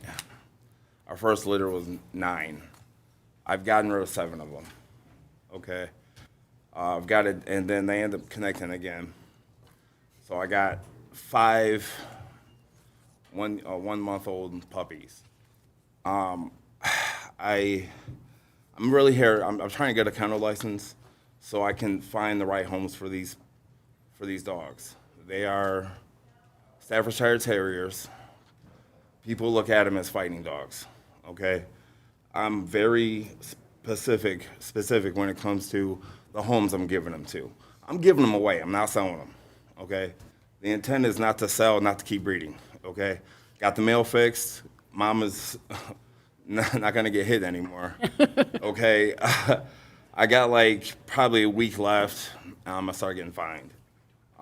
That's basically my main issue, but there are certain procedures that I feel are necessary to find these dogs good homes. I want these dogs to be family homes, okay? I want them to be taken care of, loved. I don't want their ears clipped, okay? So in a certain way or time frame, I'm looking at these dogs as I feel that I need to protect them, okay? They're a big part of me. I've got it to where I can get my dogs to talk. I'm so good with training them. I'm so good with everything I do when it comes to these dogs. I'm trying to protect them. I'm trying to find them good homes. I don't want their ears clipped. People can do that up until they're 12 weeks old. Okay, I feel it's cruel. I feel it's unusual, and it shouldn't happen. But people feel that once they get the dog, they can do whatever they want with it. They can fight them. They can breed them to fight. And I take my time with these people, and I interview them. I check their homes out. I make sure they have I guess it's my statue of what sorry, I'm just nervous, but what I feel is a good home for them, okay? Yeah, maybe I'm being a little picky, and I understand that, okay? But it's my job because I look at these as my grandbabies, okay? These are my grandbabies that I'm finding good homes for. It is not just it's like I'm giving a family member away, a piece of me, you know, because I took care of these dogs, sleepless nights. Okay, I work a 9 to 5. Okay, I'm a full-time plumber. I play with poop all day. I mean, like, Literally. yes, it is what it is. I snake drains. I take care of all your guys' needs when it comes to any type of plumbing. Okay, but there's been countless nights where I'm getting up with these puppies, making sure they're okay. Like they get underneath the bedding of. We got this puppy bed. Sometimes they'll get underneath there. They'll be yiping, help, help, help, and it's just. It's been a wonderful experience, okay? And I kind of want people to have the same experience that I had with these dogs, okay? I put so much energy, so much time into these dogs, and it's just like they're a piece of me that I'm giving away that I want somebody to have that same experience. And people like that are hard to find, okay? Not everybody will look at these dogs the way I do, and I understand that because I'm a totally different type of person. I got videos, and if there's anything you guys can do to help me find some good homes, sorry. What can we do? So you got a minute. What are you looking for us to do? I'm for trying to you? get a kennel license so I don't get fined, okay? I want to get rid of all these dogs, but I don't have the proper time or the means to do so right now, okay? I'm trying to do this the right way, okay? There's just so many terrible people out in the world, and it's my job to protect them. I'm asking for your help. I need a kennel license and time. Okay, I'll give you information, whatever you guys need. Do we even do kennel license in the city? Have you tried, Never seen have you tried, I Heart Dogs? It's on Groesbeck. Nobody. I've called 20 to 25 places. Okay, nobody's accepting dogs right now. It is. Did you put it on Fraser First or any of the Fraser sites? Because let me tell you, everybody in the city seems to be on those sites. Seriously. And that I didn't know of. I don't even know we have a kennel. He's lucky. I don't even think we. They told me. The county told me to come talk to you guys about it. That's where We'll have to do a little more research, I think. Yeah, it's gonna take. This is where I was directed. Okay. So I'm taking the proper necessary as a taxpayer Yep. to help, and I'm asking for your guys' help, okay? If you know anybody that wants puppies, I got pictures, I got videos, whatever you guys need, okay? Why don't you leave your information with Mary right there? Oh, yeah. And all that, and we'll see what we can do and get you the information you need from. Thank you. All that. All I can say is thank you, guys. On that. And how many people you saw? Yes, yes. 410. So I just wanted to say, so huge animal lover. I've got 2 dogs, 2 cats, and 5 foster kittens right now. So my husband's right there. Can we just foster? Okay. Anyway, See, that's the way I look now, too, when my kids do that Right. to me. no, but anyway, so I'm affiliated with a rescue. Okay. And so if you want to email me at dana.s@micityofFraser, I can see what I can do to help you get connected with the rescue. There's a huge foster organization.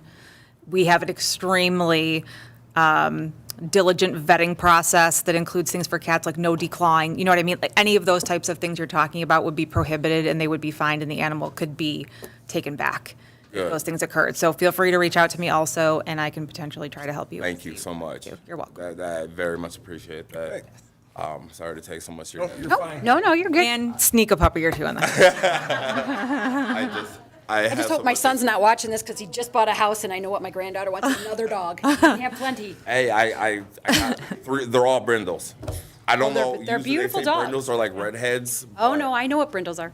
Mom's Redheads. You like those? Yeah. He's not even I had listening 9 anymore. puppies because my brother take a 5-minute rescues break. pit bulls all the time, so pit bull mixes. Yeah. So I had 9 puppies at my house at one time because he didn't have the room for them. And so I know what it's like with all those puppies all at once. Yeah, it was insane. It was a rush. Yeah. It was.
yours, and I had mine, and we were both like, never. It's one of the best decisions I ever made. Call the meeting back to order at 8:40 p.m. We're on item 8. Item 8, returning business, the library building future plan. Anyone from the library, come forward, please. Give us an update. Marlene Heft, 18546 Davidson. Jim Sutherland, 31520 Schoolcraft. So I have some information for you that you might want before you decide, have your discussion about the library building.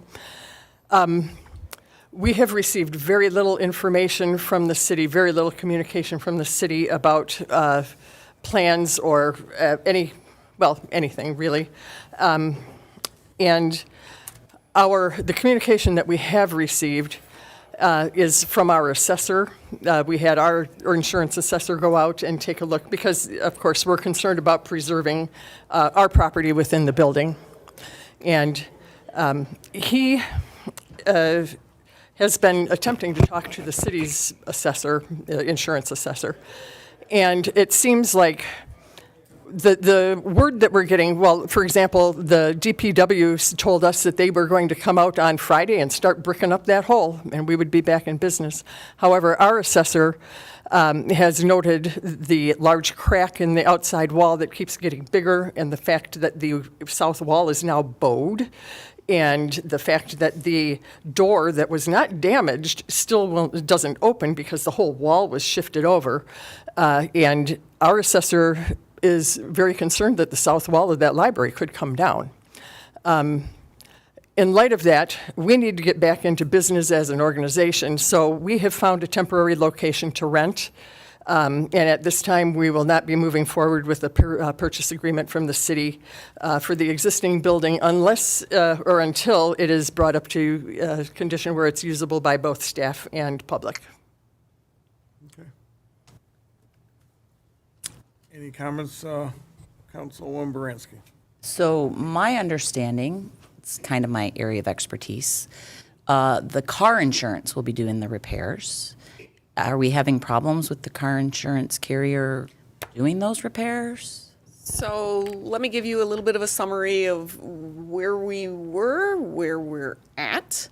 So first and foremost, obviously the primary person that we're going to go after for any type of reimbursement for this is the insurance for the person that was involved with the accident. So the owner's insurance is AAA. So I reached out to our insurance agent, very first thing, which I know there's some stories out there that I never reached out to them, which is completely incorrect. So we also reached out to AAA and got a claim number because with two separate parties here, so we've got the owner of the building, which is us and working through our insurance agency. You've got the tenant of the building, which is the library, working with their personal property inside. We each need to work through AAA for any type of reimbursement. So we are working from the perspective of the building as the landlord, and they, in the same line, should be working with their agent for the personal property. And what would happen is that we'll be working through our individual agents, and then ultimately, whatever damages or items that we have for reimbursables or anything would be submitted to AAA for reimbursement. So first and foremost, that's where we are with the contact and the responsible parties. Has AAA told you that, as opposed to AAA's contractors doing the work? Because I know I do this every day, all day. Typically, the insurance company hires the contractor, and then the insurance company very much does final inspections way higher than, because it's their liability at the end of the day. And there's lots and lots of insurance for this. It's $1 million in coverage from the car insurance. That's state mandated. It's not any $50,000. And I'm not saying it because you guys don't know. All these rumors going around that there's not enough coverage. where are we at with that? Have they come out and done their assessment, and So are they just cutting a check and saying, do it yourself? So I know that our agent and the library's agent have been in communication with the AAA agent, the person that's been selected. As far as the perspective of the city, working through our agent and recognizing the fact that there is a situation here where we needed to shore the building up and make it secure. We needed to be able to clean the building up for a company to be able to properly be able to look at the damage, to get us estimates to be able to repair the damage. You know, you have to clear everything out of the way first. That's what's most important. So that's where we're at right now, is that we've done the emergency shoring up. That's going to either be covered through our agent or AAA, because you have a duty to at least make the building safe and passable. Whether the agent comes out and takes a look at it, approves it, I mean, we can't wait for an correct, agent yeah. to come out. So we've got it shored up, we've got it cleaned up, we've had our company that we typically use for situations like this, the same company that we had take a look at Baumgarten and work with our agent for the cleanup from the burst pipes there. They have been out. We are anticipating getting the estimate for repair costs. I was hoping for it today, but have not gotten it yet. So hopefully tomorrow, if not by Monday, we'll have that estimate. That will certainly be provided to our agent as well as AAA. And we want to continue to move forward quickly with this. So I will be working with our agent and getting recommendations from him about what steps to take next. Is this something where we need to have AAA sign off on it, or are we going to move forward?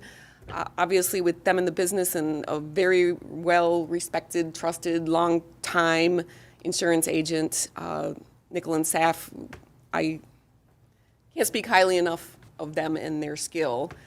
I think we'll hopefully be able to get it fixed relatively quickly. And so at this point, do we have certification from whoever did the emergency repairs that at least it is structurally sound? Yep, we had AEW out with their structural engineer. They took a look at it. I think the original estimator for the library had said that catastrophic failure is imminent, which was not the case at all. They came in, they shored up the bricks in the building and kind of the interior. AEW came out and inspected it. Everything is sound. It looks like it's really just kind of the frame of the building and one main beam that support the cross beams.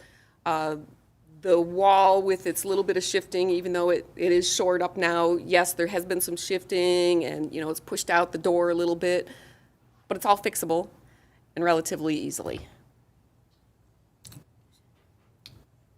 Do all parties agree on what needs to be fixed and what, you know, this one says it's good, this one says it's not good? I mean, is everybody? We're not there yet. So that's something, working with our agent, just all of the emergency things to get it shored up so that we don't have any issues and we can get the people in there to get us a good estimate. Yeah. And I think that was like one of the huge things, was just being able to just shore it up with a header to be able to get in and do the cleanup so that they could say, yeah, okay, yep, okay, I see the cracks, I see where this is, and the building's stable, it's been stabilized, and now it's just getting that estimate.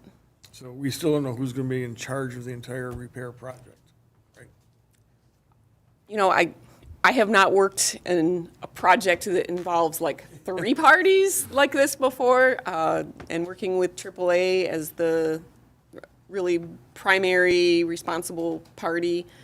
Certainly we'll work through our agent and do everything that we can as fast as possible.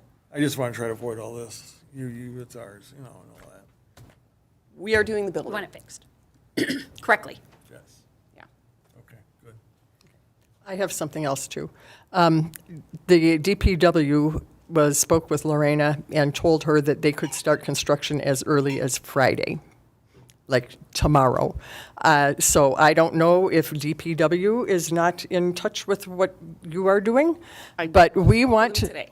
I am here to request that you direct DPW or anybody else not to start construction until we have had a chance to get in there and remove our property.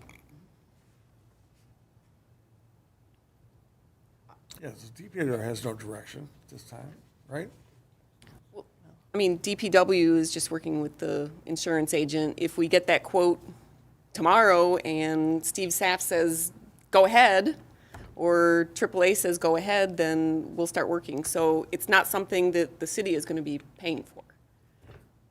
I think her concern is that she doesn't. My concern is with our property. We, first off, everything in the library, all the way down to the children's section, is covered with dust. Concrete and God knows what. And so we want to know what before we send people in there to take out books and materials and stuff. So we need to get that tested to find out what is in that dust and what precautions need to be taken. Then we need a time to get our stuff out of there. So we need to, I'm looking for an assurance from you that the construction will not start on Monday or any time before we get our things out. Are parties agreement that analysis has to be done of the air? I'm sorry, what was the question? Analysis of the air and the particles that are in the buildings, are all parties agreeable that needs to be done before any work can be done? So we've got DPW that's going to be doing some, I think, asbestos and lead testing. The company that originally did the cleanup, they've been in the business a number of years, and based on the materials and everything that they've seen, the age of everything, they did not think that it was a concern, but we're going to go a step further and test just in case. So is that a yes or a no?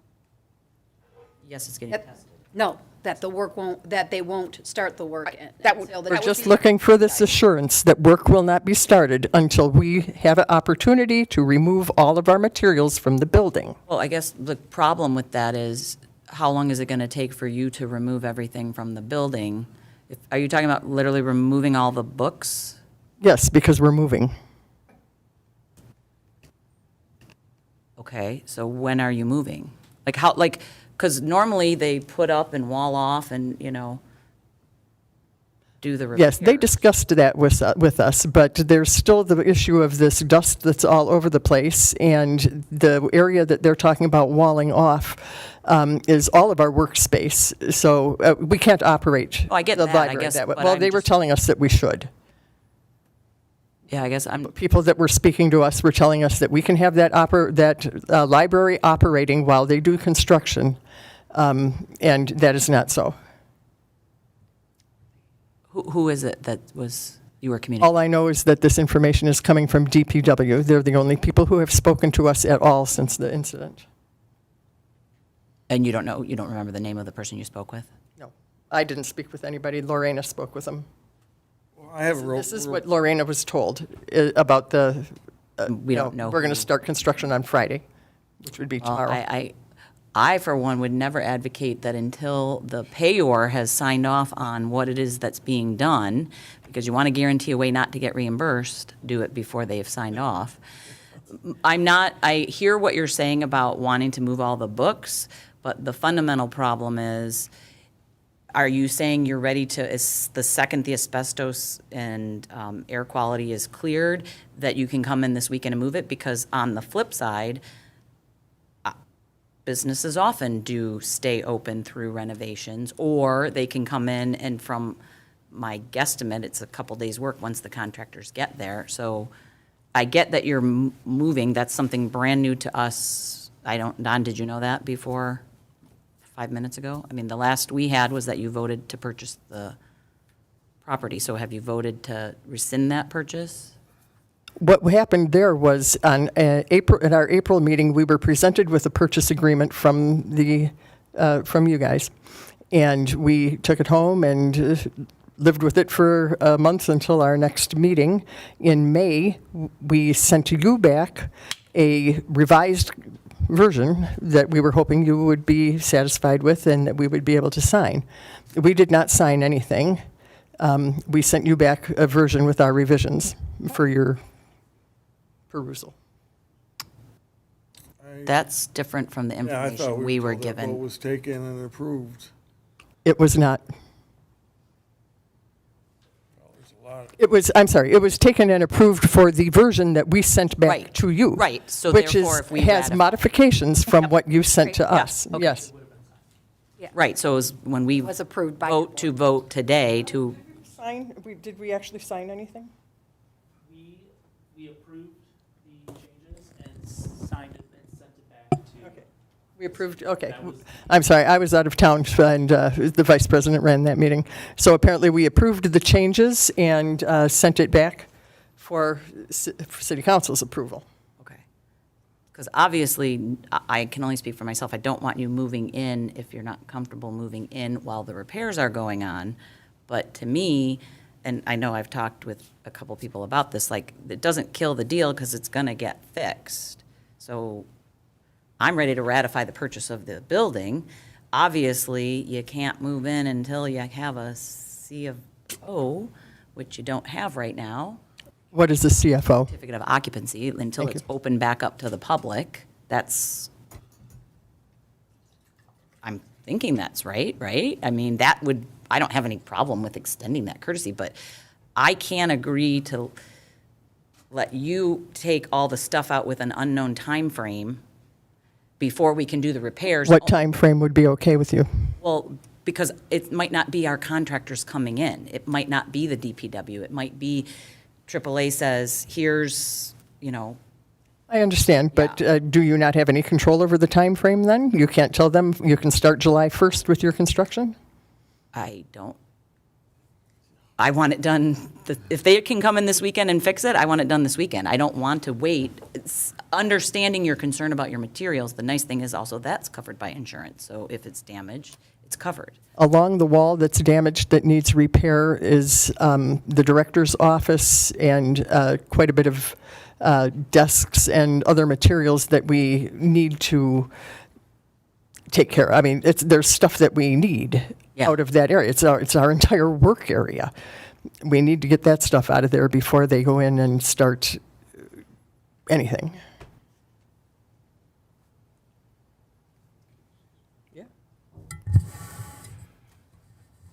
We can't wait that long. The citizens of Fraser, we have fiduciary responsibility to them. They voted for a millage. They want the library. They want it open. They want it operating. We cannot wait until who knows when for this to come and get fixed. So we've decided to make the temporary move so that we can open up to our citizens, and until we can get repaired or get back in or whatever the case may be. No, I get that. I agree with that 100%. I guess my problem is you may end up tying the hands and result in the repairs not getting done till who knows when.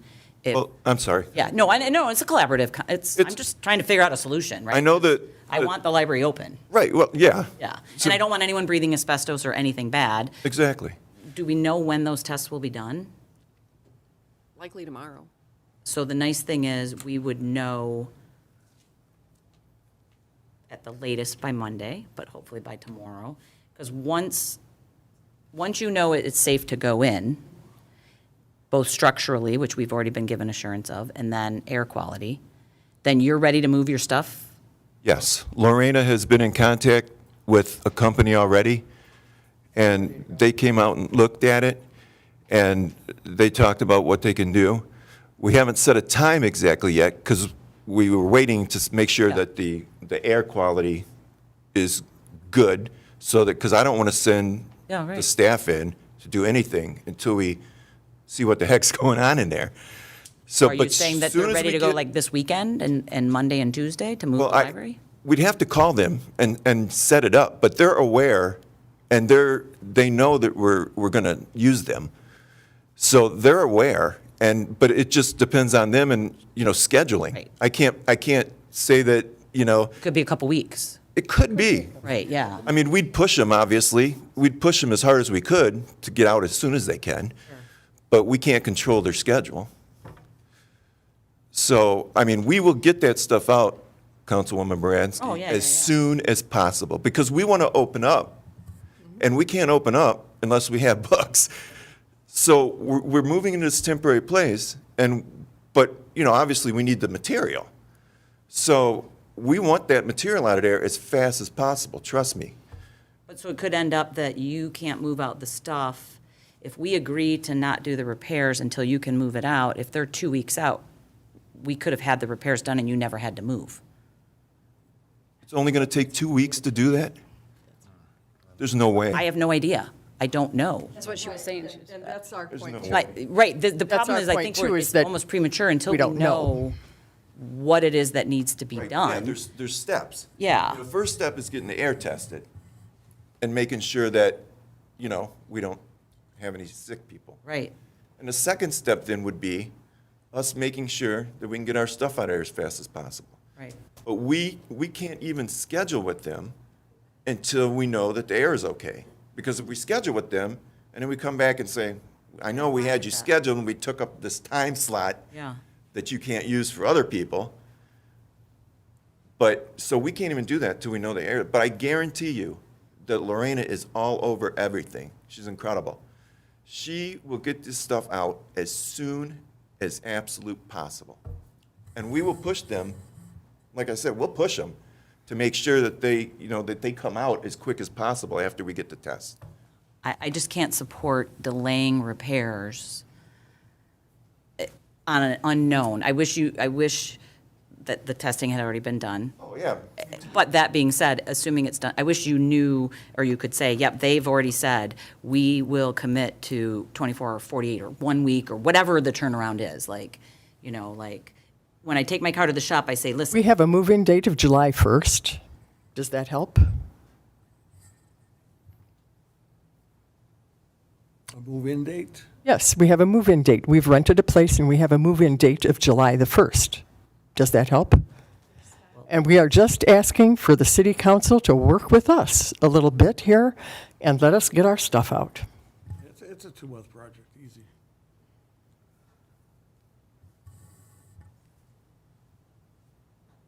I'm done. Where's the location at gonna be? 15 in Hayes, 15 in Hayes? on that corner, southeast corner, right across from where they're building the new apartments. Yeah, that's right by my house there. There's a beauty salon, a beauty supply shop, and a pharmacy, I think. Yeah. I think so. Something- I think One of them just closed up or something. One of the businesses just closed, I think. There's a couple of places that are open there, and those are the two that we're gonna rent. We have to. We have to get the library up and running for the citizens. We cannot wait for this building to be fixed, not even knowing, I don't know, do you guys need to get 3 bids? No? No, Well, that's the good. insurance. That's good, that's quicker. But, the citizens expect us to have an open library. We have a responsibility to them to have an open library, and that's what we're doing.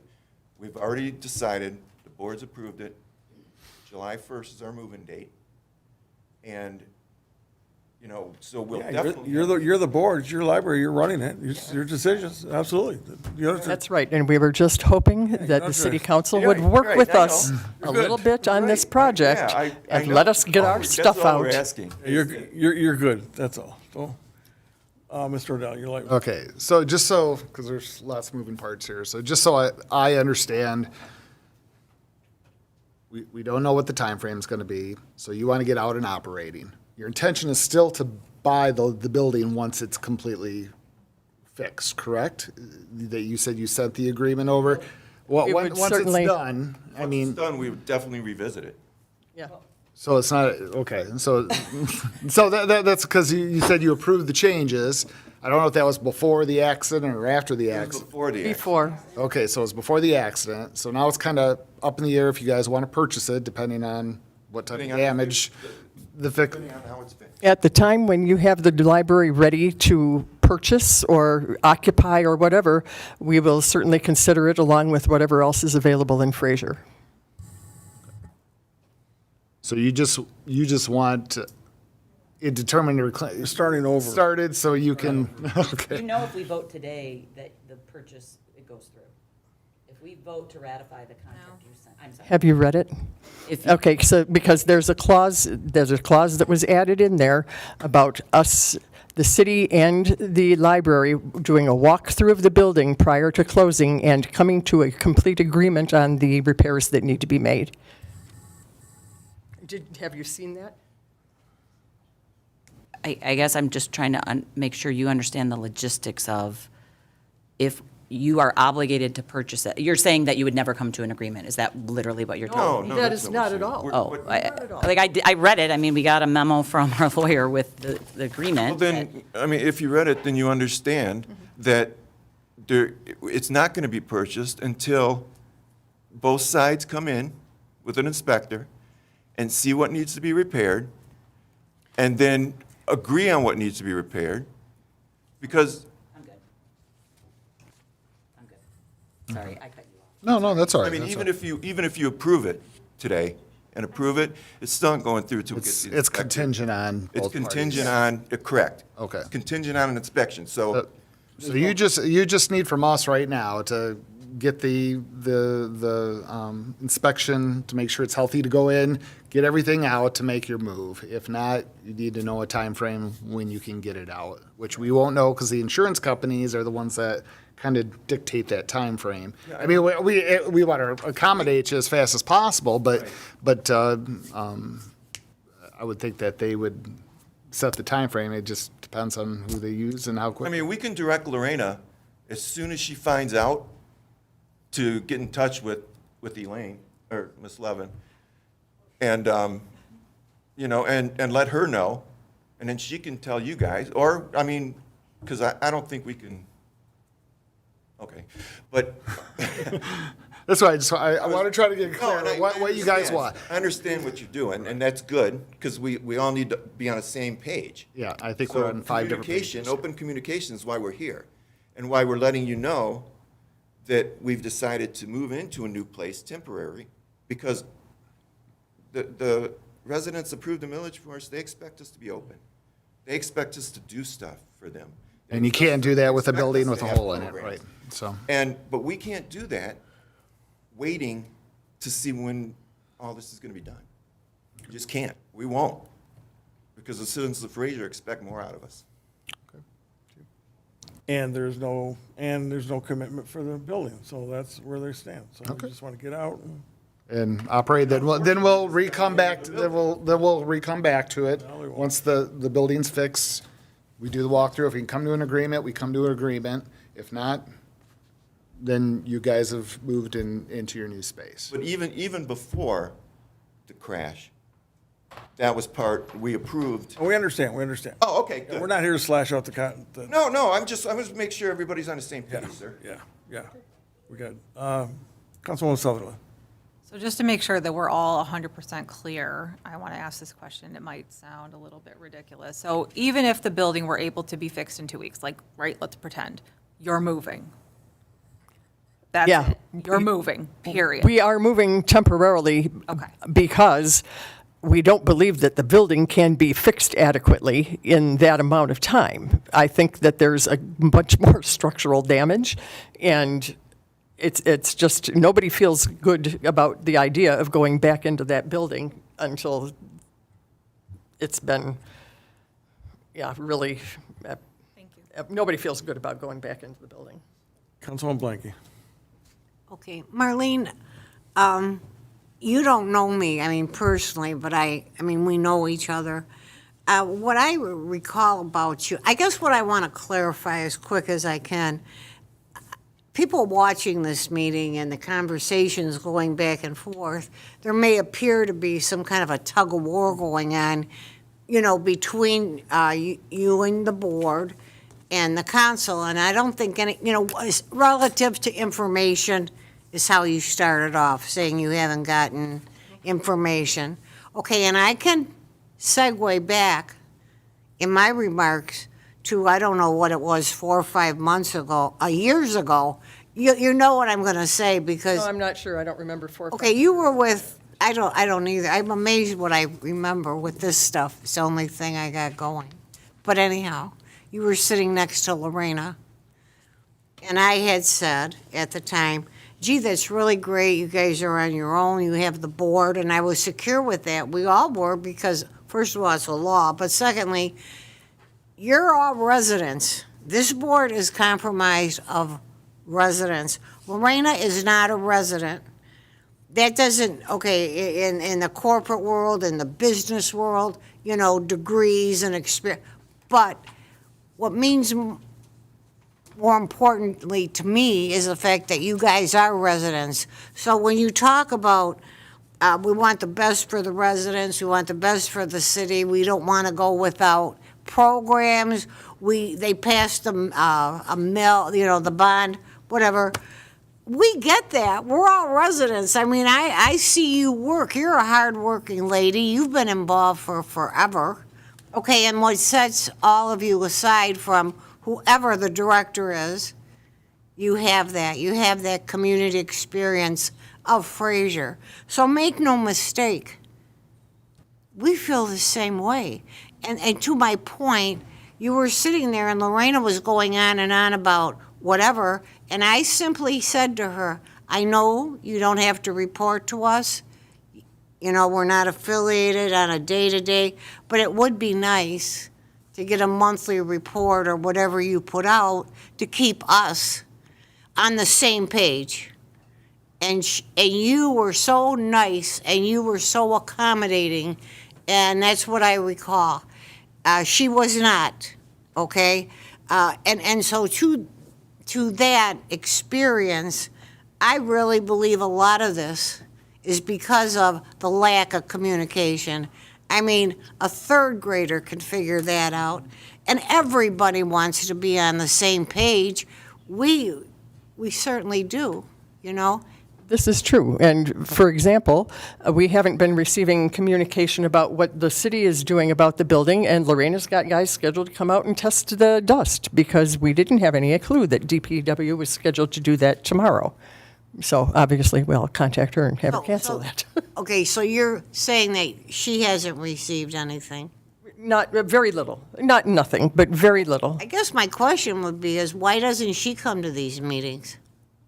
She was at another meeting today, and she started her day at 7:30 this morning with meetings, and she's Okay, it's just a question. a person You know, can you only do so say much. She's all over it, and we get that, but as you will agree with me, communication is everything, you know? And like, you hear stuff, you're only getting half of what, if she's communicating with others, the same you're communicating with us. And I do not mean any disrespect, or I really appreciate your genuineness of what you do. I've known you've been involved with the library like forever. You don't think I understand? You know I do I know you do. understand. Yeah. You know I do. So I guess what I would just like to clarify going forward, this isn't a tug of war. We have the best interest, absolutely the same as all of you. We have, and there's, and I apologize for myself, you know, if I've in any way have made that harder for you.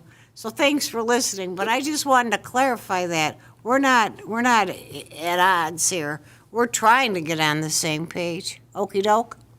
And that's what we're here for, too, is to let you know what our plans are and to ask you for this accommodation. Okay.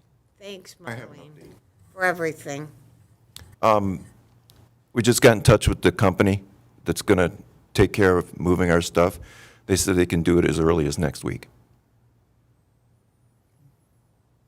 So all asking for is a couple of weeks. That's it. Maybe not even 2. What worries me most is we still have, I think we have a major communication problem here. Oh, there's no doubt about that. It's just, now that I hear you guys are going to do the testing, DPW's doing the testing. We are not going to do the testing. DPW is going to do it tomorrow. Well, When are your people coming? Maybe we'll have yours do it. I know, but they're doing theirs, but yet you don't talk to the city administration, but you talk to DPW that she runs the day-to-day operations every day of the city of Fraser. She should be your contact. Lorena hasn't contacted you? She sent some emails asking questions, and I provide her information. I guess my question would be. But Oh, I'm sorry. I'm sorry. DPW does not make the decisions for the city of Fraser. I think a lot of the communication has been because DPW's been on site, Lorena's been there, she's been in the building, and she sees them working. Well, I'm trying to and clear she's that up. Someone's got to clear it up. Right. There's too much getting lost. all these big projects seem to get lost, and they. I just had a conversation with DPW probably about 3 o'clock today and our insurance agent about the testing. So, I mean, that's how fresh all this is. Right, but then if Lorena knew that she clearly already arranged to have testing done, why wasn't that communicated to you? Right. Or DPW, or. Well, whoever. because. Or Lorena. Yeah, I mean. What were the questions? Lorena should definitely be speaking to you and not DPW. And then, I understand where the mayor's coming from. I mean, huge breakdown in communication, and so just because she's on site there, she shouldn't be talking to the DPW, because I understand that they're shoring up things and getting things ready for repairs and stuff, but they don't know what the insurance is doing. So for them talking, they're basically talking out of the wrong side of their mouth. And that's where all this is gonna, and then hostilities are gonna build up. And then everybody's gonna say we're against the library. And then I'm gonna read on Facebook again that we paid somebody to drive through the library, which is astronomically stupid.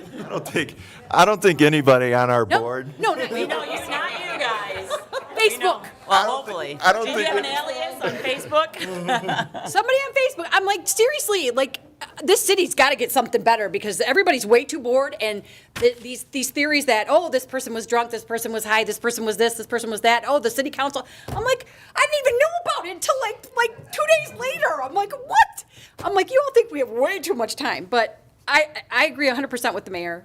Communication, and I think your board, because you are in charge of Lorena, and we are in charge of Miss Levin. So I think, because she's clearly getting direction from us, that she needs to speak with Lorena, and I think you need to direct Lorena to stop talking to DPW and speak directly to Miss Levin, because I think a lot of this communication and animosity and anything else that will build up and all the drama can be just whoosh. I think that's a great idea. we will do and that. we will do I that. mean, it's gotta be done and done right. And I said that before in our first meetings with the library. If you don't have good communication, nothing's gonna work. And again, it's not working because of no communication. And I don't know if I'm speaking for, I don't think it's going to be a problem No, not at all. to make sure that they have the opportunity to remove their things after they get the all clear. Is that going to be a problem? I don't anticipate it being a problem. No, as long as it's clear. Yeah. You get a positive test, or negative test, it's good. Have at it. Yeah, and we're None of us have hoping a to be done. But we're Like I not said, by stopping work. I'm not agreeing to stop work to give you the 2 weeks to move yours. I just want to make it clear, like, I'm not against it in theory, but I'm not going to risk delay further. Your repairs. I'm just not. And I'm 100% in favor of everyone being on the same page and ratifying this, because, yeah, let's everyone go in there, you get your inspector, you get your inspector, because at the end of the day, this was not a deal to screw anyone. This was meant to be a gift at the end of the day for $1, to allow you to continue to make sure you got what you knew you were getting. You're getting it for $1. There's things that need to be done, but the property alone is worth more than $1. The property alone, as opposed to selling it, because that was the alternative. If you're not going to be in it, we have to sell it because we don't have money to maintain it. So you are allowed to go in. It's been certified by our AEW engineers. So that's my concern, is who has got to certify that it's safe for you guys to feel it's safe? Like, Once the DPW has done those tests, that'll be fine. okay. And You were just worried, you said the structural, you didn't believe it was. we have concerns about the structure, but there's no way to get our stuff out without going in. So we have to.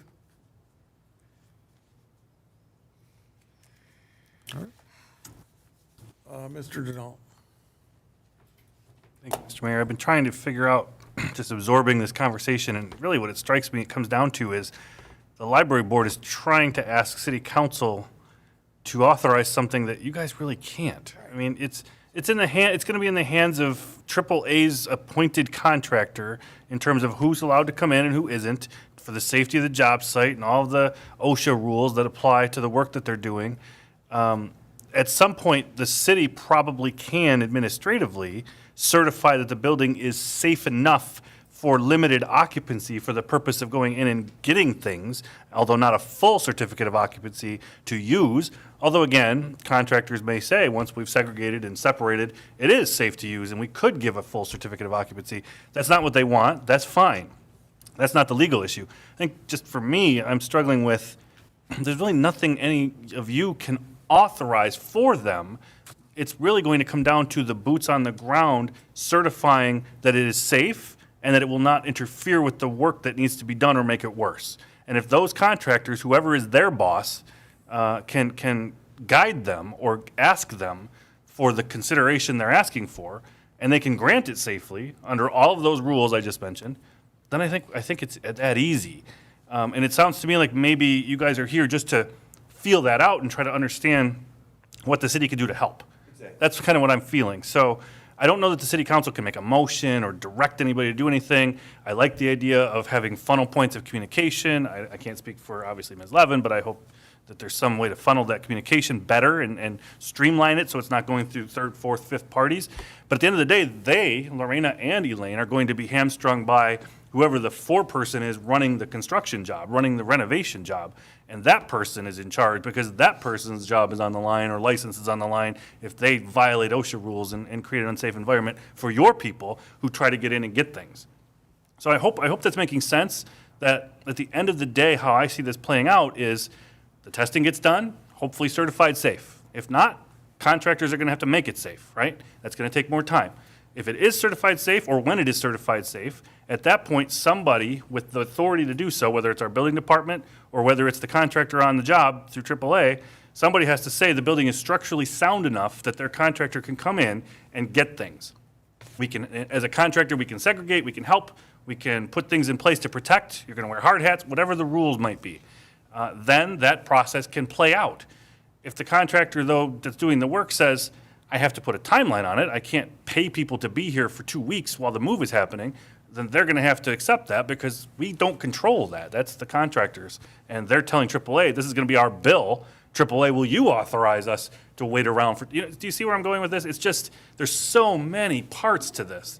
And Working on other jobs and say you can't work on this job until July the 1st. it's not, it really That's just not isn't. AAA. It's not how insurance works and it's not how contractors work. I mean, Yeah, the point is that you guys don't have, No, we don't have a problem with it. right. Right, that's what No, I totally, now that. Thank you, Don. I hope that helps a little bit, and I'm not foreclosing the possibility that we, as a city, have the power to influence AAA's choices. I mean, we do. It's our building. Please get in there and please, help these people get their stuff. And we have assets and things that are worth money and things that are creating a pause in operations. This isn't going to be their first rodeo. They've dealt with this, I'm sure, 1,000 times. And you know what else, Don? That's a business loss, so they have a financial interest in repairing it as quick as possible. So talk to your agent AAA about doesn't the want to fact. pay you for business loss. Yeah, the rent you incur. That's right. Well, that's what goes back to my first question, was That's why it's who's gonna in be done quick. charge of this whole project? Those are the people you got to talk with. And I don't want to leave the impression that we're sticking them with dealing with AAA. That's not what I'm at all trying to say. I totally get what you're saying. I mean, Yeah. what you. Yeah. Right, I mean, what you've said makes total sense. And I mean, if we'd have known that earlier, we wouldn't have probably even had this conversation. I think But it's always good for you. We would have told you what our plans were, Yeah. but we wouldn't have had to have this all begging you to, please. Yeah, it's not to beg us. We're not the people to beg, unfortunately. And we get that now. I wanted to absorb what they were asking because I didn't want to presume something, Got it. right? And I was trying to understand it better. And I was just going to end with, I think probably you, Ms. Baranski, are the only person in this room that has ever dealt with a car running through a wall. I And mean, all the we're time. It happens We're all trying to all understand. the We're all trying time. to understand the pieces here, right? It happens all the time. There are puzzle pieces that have to all fall like dominoes amazing and for the sad. process to move. And the most important part is the insurance company makes sure it's done right because they don't want residual liability. And the city won't sign off on it until it is certified by our experts who have liabilities and obligations to make. So there are layer on layer on layer. And look at it as a blessing in disguise because you're going to get something brand new for free. But you hit on a point I want to emphasize. At the end of the job, the city will be looking at the building and making sure it's good. Communication is everything. Yep. If somebody at the library doesn't feel the way the city's people feel, we need to hear it, right? Because the city can't communicate that to AAA if we never hear it. So that is critical, I think, to making sure they feel safe with the work that's been done. Yep. tell the guy cutting To a lane, grass. not DPW, to a lane. I think Some of the other communication was with contractors too, which Yeah. they don't really know anything. Yeah, definitely don't talk to the contractors. Well, I mean, I guess we weren't hearing anything from the this conversation took place because DPW were the only ones who were talking to us or sending us information about how things were going to progress, and they told us they were going to start tomorrow. Maybe they were just referring to Now the we just freed testing. them up to do some other work. Let's get to that. Maybe. There's some grass that needs to be cut somewhere. So, Mr. Mayor, at this point then, I would suggest that, so that peace is maintained, as much as I hate to do it, because I am ready to ratify this contract because it makes sure, I don't have a problem with your additions that say, we want to make sure we're all on the same page. So I'm going to actually make a motion to ratify the contract as submitted. I was going to adjourn it, but there's no point because it says in it, you have to be happy and we have to be happy. And that, therefore then we, on our fiduciary responsibility, I'd second it. yeah. So we do have a motion and second. Any comments and questions from the audience? I see none. Bring 'em back. Oh. Yes, ma'am? You have to come up front, please.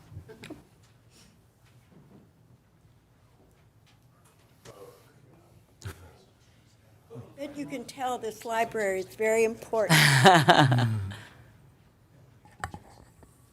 This is just my one thought.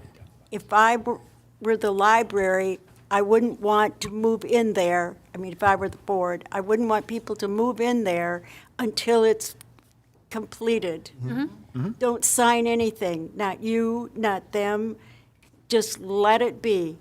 And when it's all done and it's safe, then you can make an honest decision that wouldn't hurt anybody. But that's an old building, and it got hit so hard. How could this happen? But it did. That's my thought. We have to protect at all costs. We will make sure. Oh, yes. And that building, it's not easy to put something back together that was built in 1984 or 1884. I don't think that part of the building, that part of the building, that was part of the new build. That wasn't part of the Right. old build. Well, that's what I think. Luckily. Yeah, luckily, exactly. We can find brick to match. Okay, I'll bring it back to council. Or is there, okay, bring it back to council. All in favor? Aye. Any opposed? Motion carries. Thank you guys for coming out. Appreciate it. And again, If you don't get communication, I mean, you got front line, but give me a Yeah. call. He also got a new We don't dog. talk about the library. Okay, then I want to know. it's separation of church and state in their house. Yes. But Elaine will let Lorena know as soon as the Unless testing it's is done. adopting extra puppies. Good luck with that. Yeah. You know, Let us know as you well. know you're in trouble now, right? Unless it's, No, no, I said unless it's adopting extra puppies. Adopting more extra puppies. That's why I said, you know you're in trouble right now. Okay, let's go. Poor Derek in the I back. know, Derek's Could been happen. here forever. Only thing that can heal it is a puppy. Puppies poop and pee everywhere. Okay. I know. Moving on. You got the Mine right have one? 5 kittens. Okay. Item B, the Lions Fair and City picnic contract addendum. You're up after all that waiting. That's for last. Hello. I don't know. Do I need to say the address of the club or anything like that? Derek D'Amico, Fraser Lions Club, 34540 Utica Road. All right. So I don't know.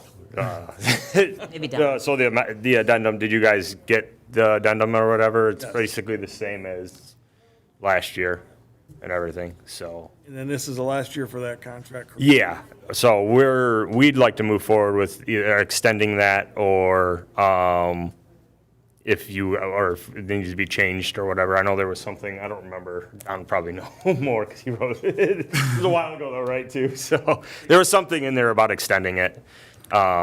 So, yeah. You know, it depends if you just change vendors or anything like. No, the carnival would stay the same. So his contract with us is up this year too. So like we'd want to move forward with that also.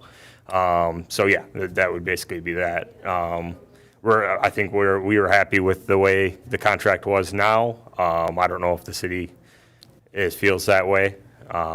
So. I don't think there was any changes, was there? I seem to remember one little ambiguity that might have come up over the last couple of years, but I can't remember what it was off the top of my head.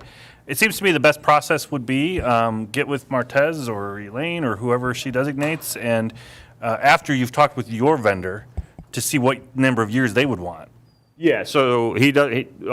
So he did 5 years with us. He would do 5 years again. I already talked to Matt from the carnival. So It sounds like all we need is a formal request from them to somebody in administration for a 5-year extension. That ends up coming to me, and I can do the wording on it and okay, so get it to you. I didn't need something from like our board Yeah, you or need to do whatever. it first. Get a Pretty much, contract. some sort of formal request of the city. What is it you're asking for? Okay, yeah, I can do that. I'll get that going for that. So next board meeting.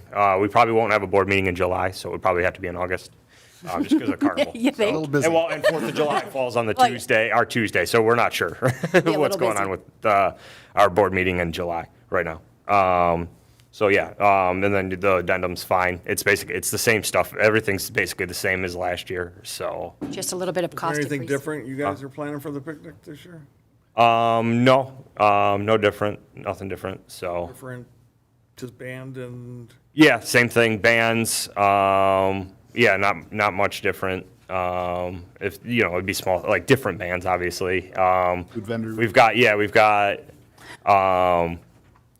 3 or 4 food trucks right now for food vendors. So Ooh, that's Barbecue fun. Daddy's one of them. He was there last year. Other than that, I'm trying to think. I don't think, like I said, I don't think there was anything different. So planning on setting up the same, all that stuff. So. who's first? Councilman Baranski. 2 things. One, hopefully you heard last month we did 15,000 for the fireworks. Yes, yeah, I heard you guys speak. Let us know, because obviously inflation is hitting everywhere, and when we increased from last year, or, from the prior year to last year, I noticed an improvement.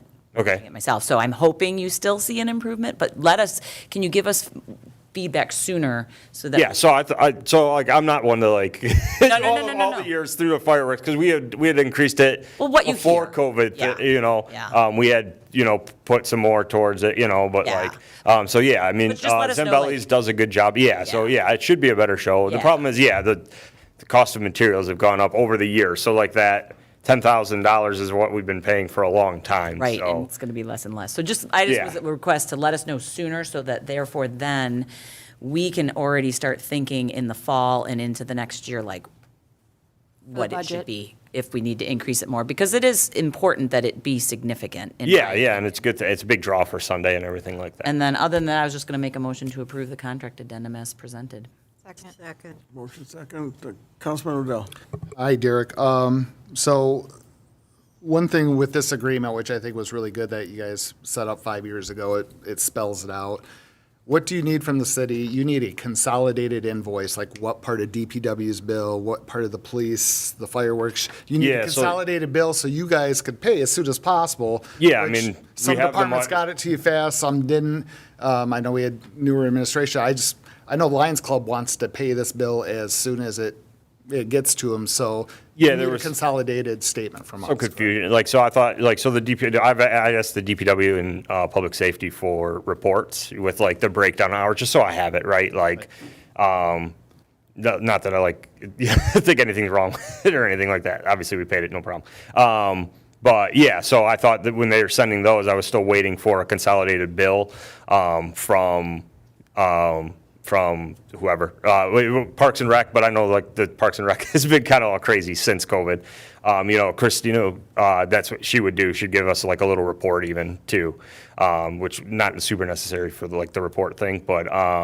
It's nice to know what was. Yeah, but what yeah, your- so what like, your I was guys are waiting, getting so billed yeah, for. and then so like, in January, I emailed, about the bill, and then they sent me just the fireworks thing, and there's other stuff in the bill that wasn't so I added it all up, and then that's when So I. it's just took over. easier, the city gives you a consolidated bill, you could write one. Yeah, so yeah, I still wrote one check. I was just waiting for like everything else. I didn't know if there was any added expenses, anything like that to what it was. So. And after this year, yeah, definitely want to get that contract rebuttoned up, and that way, going forward, it's all spelled out, and we know that we're going to have a nice carnival and fireworks for years to come.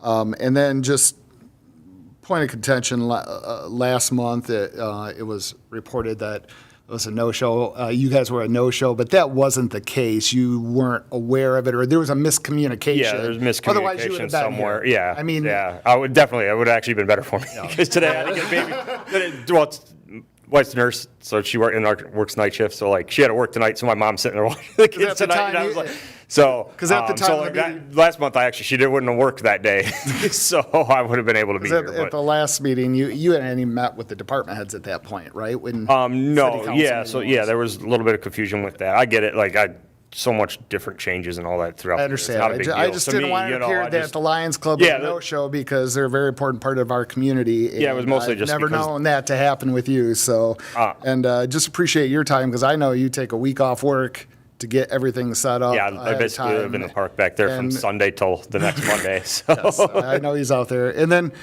just for the residents that may just not know everything, can you just give me a quick idea what Lions Club does for the local community here, just so, you know, I know it's the sure. biggest fundraiser of the year. Yeah, so that it is our largest fundraiser of the year. The Lions Club's 100% volunteer. We pay dues to pay for things like Lions Club International. So like all of the money we raise either goes to, paying for the stuff for the events or goes to, charity. 100% goes to charity. All the profit goes to charity. That's a better way to say it, I guess. So things for like the city we've done, we do eyeglasses. We help people get eyeglasses. We have vouchers. We haven't built them recently, but we've paid for materials for the ramps. We just don't have anybody at the time that can do it. So while I'm capable of building them, I don't have time to do it. And then we also have scholarships for the high school that we have done. In the past, we helped with like the sinkhole that was over by our building and stuff, like help the families like that. And then we also donate money to things like Penricton Center. It's for kids with multiple handicaps. And then Leader Dogs for the Blind, which was started by the Lions Club. And things like Bear Lake, which is a camp up north. I forget where it's at city-wise, but it's a camp for kids that have disabilities and stuff like that. So there's a lot more other smaller things. We help families out in the community and stuff like Coming out that to have a when good they're having time, hard you're times. helping Yeah. other people 10 times over. So yeah, and we try to let our club be used for things for nonprofits and stuff like that. Breakfast with Santa and trick or treat. Yeah, so yeah, we didn't. So since COVID, that stuff's kind of been all screwy. So we haven't had much of that, but yeah. Thank you. Yep, no problem. Don, did you have something or no? Okay. No, I was originally just wondering because our director, I don't think she was here for the last one, so I didn't know if she had any questions or about the public safety responsibilities. Has that all been discussed? Yeah, so we had a meeting a couple weeks ago, and public safety was there. DPW was not able to make it for whatever reason. I'm not sure.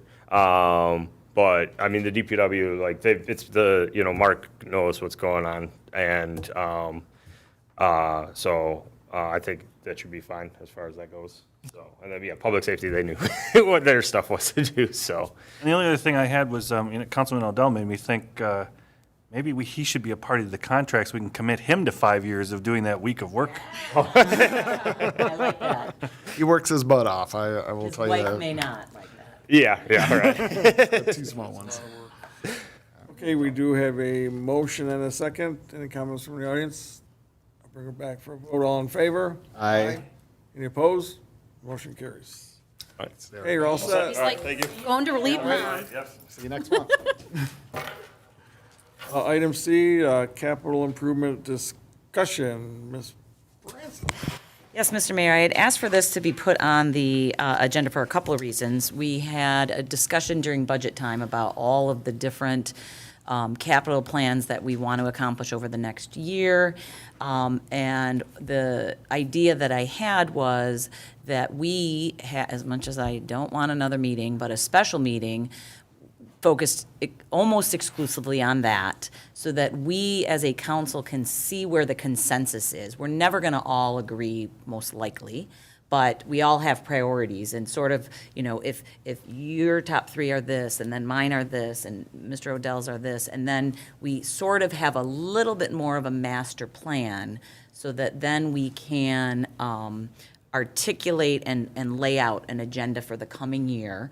Things are gonna change because as the roof needs something or whatever, but we know, okay, and by way of example, I had the pleasure of serving as the liaison at the Recreation Commission meeting on Tuesday, and our recreation coordinator was talking about some programs for next summer that are gonna require the baseball diamonds to be rehabbed. We obviously wanna wait till the carnival's over anyway, but, so I had asked him to let us know so that we could put that in, you know, Steffen's Park improvements. Is that something that needs to be done by the fall, or can it wait till the spring? So I wanted to feel you guys out. I know I've talked to Councilmember Sutherland about this, about having a special meeting for that. But always being efficient, we have done interviews for the finance director position, and I was hoping that we could have part of the meeting also be final interviews for that, so that it was, you know, a dual-purpose meeting to keep these meetings productive for the residents, but then get moving ahead on the finance director and then a capital improvement plan. I know that was super long-winded, and I apologize, but that was what I wanted to discuss. Did you have a date in mind?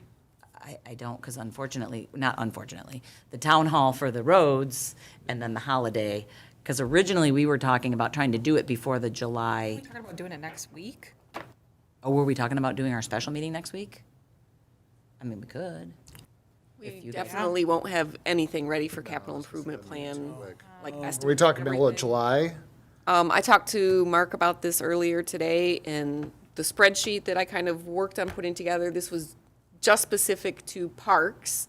Going through every single park, putting together the list of the assets, taking a look at the condition, getting estimates for what we would need to do to fix things, and then also including all of the information from the Parks and Recreation Master Plan on that list and putting together estimates. He said at best, it would take at least 2 months to put that together. Well, I didn't envision do- having all the numbers. I envisioned more, it was a strategic plan for Ideas. us. So yes, he needs to do that, but then we know, okay, in the fall, like we did with the parks, right? We said that we did it in a public meeting, but and it would be a public meeting, but we were like, let's do the 2 south parks, then the 2 north parks, and then the 2 mid, like that type of not it's gonna Nuts and cost bolts. $1,000. Yeah, don't not have the all the- nuts and bolts. Yeah, I don't need the nuts and We bolts. wouldn't need all of the granular detail because we know high level kind of what. I get a consensus on Yeah. what we want What's for the important. parks. Yeah. For each part.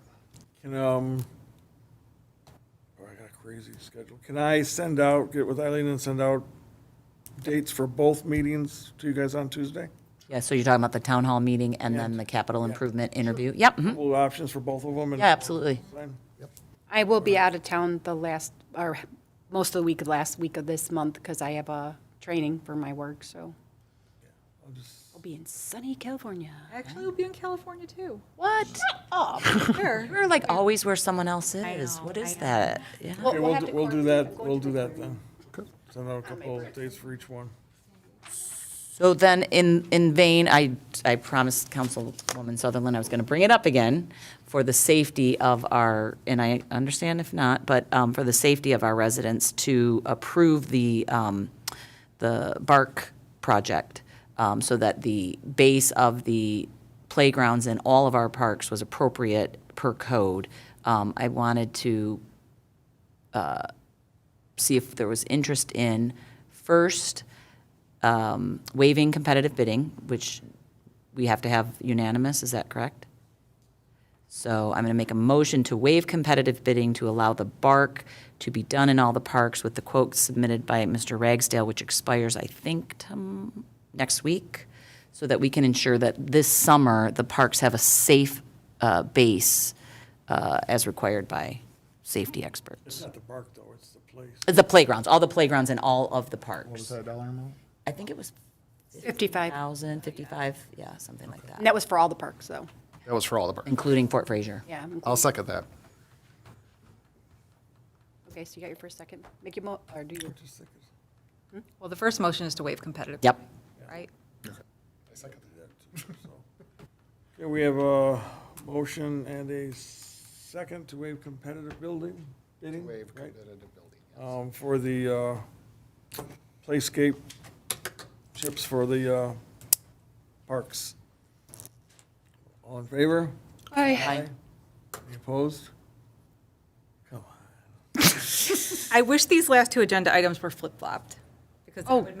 that would make me feel better, but I'm gonna take a leap of faith, and I'm gonna vote yes.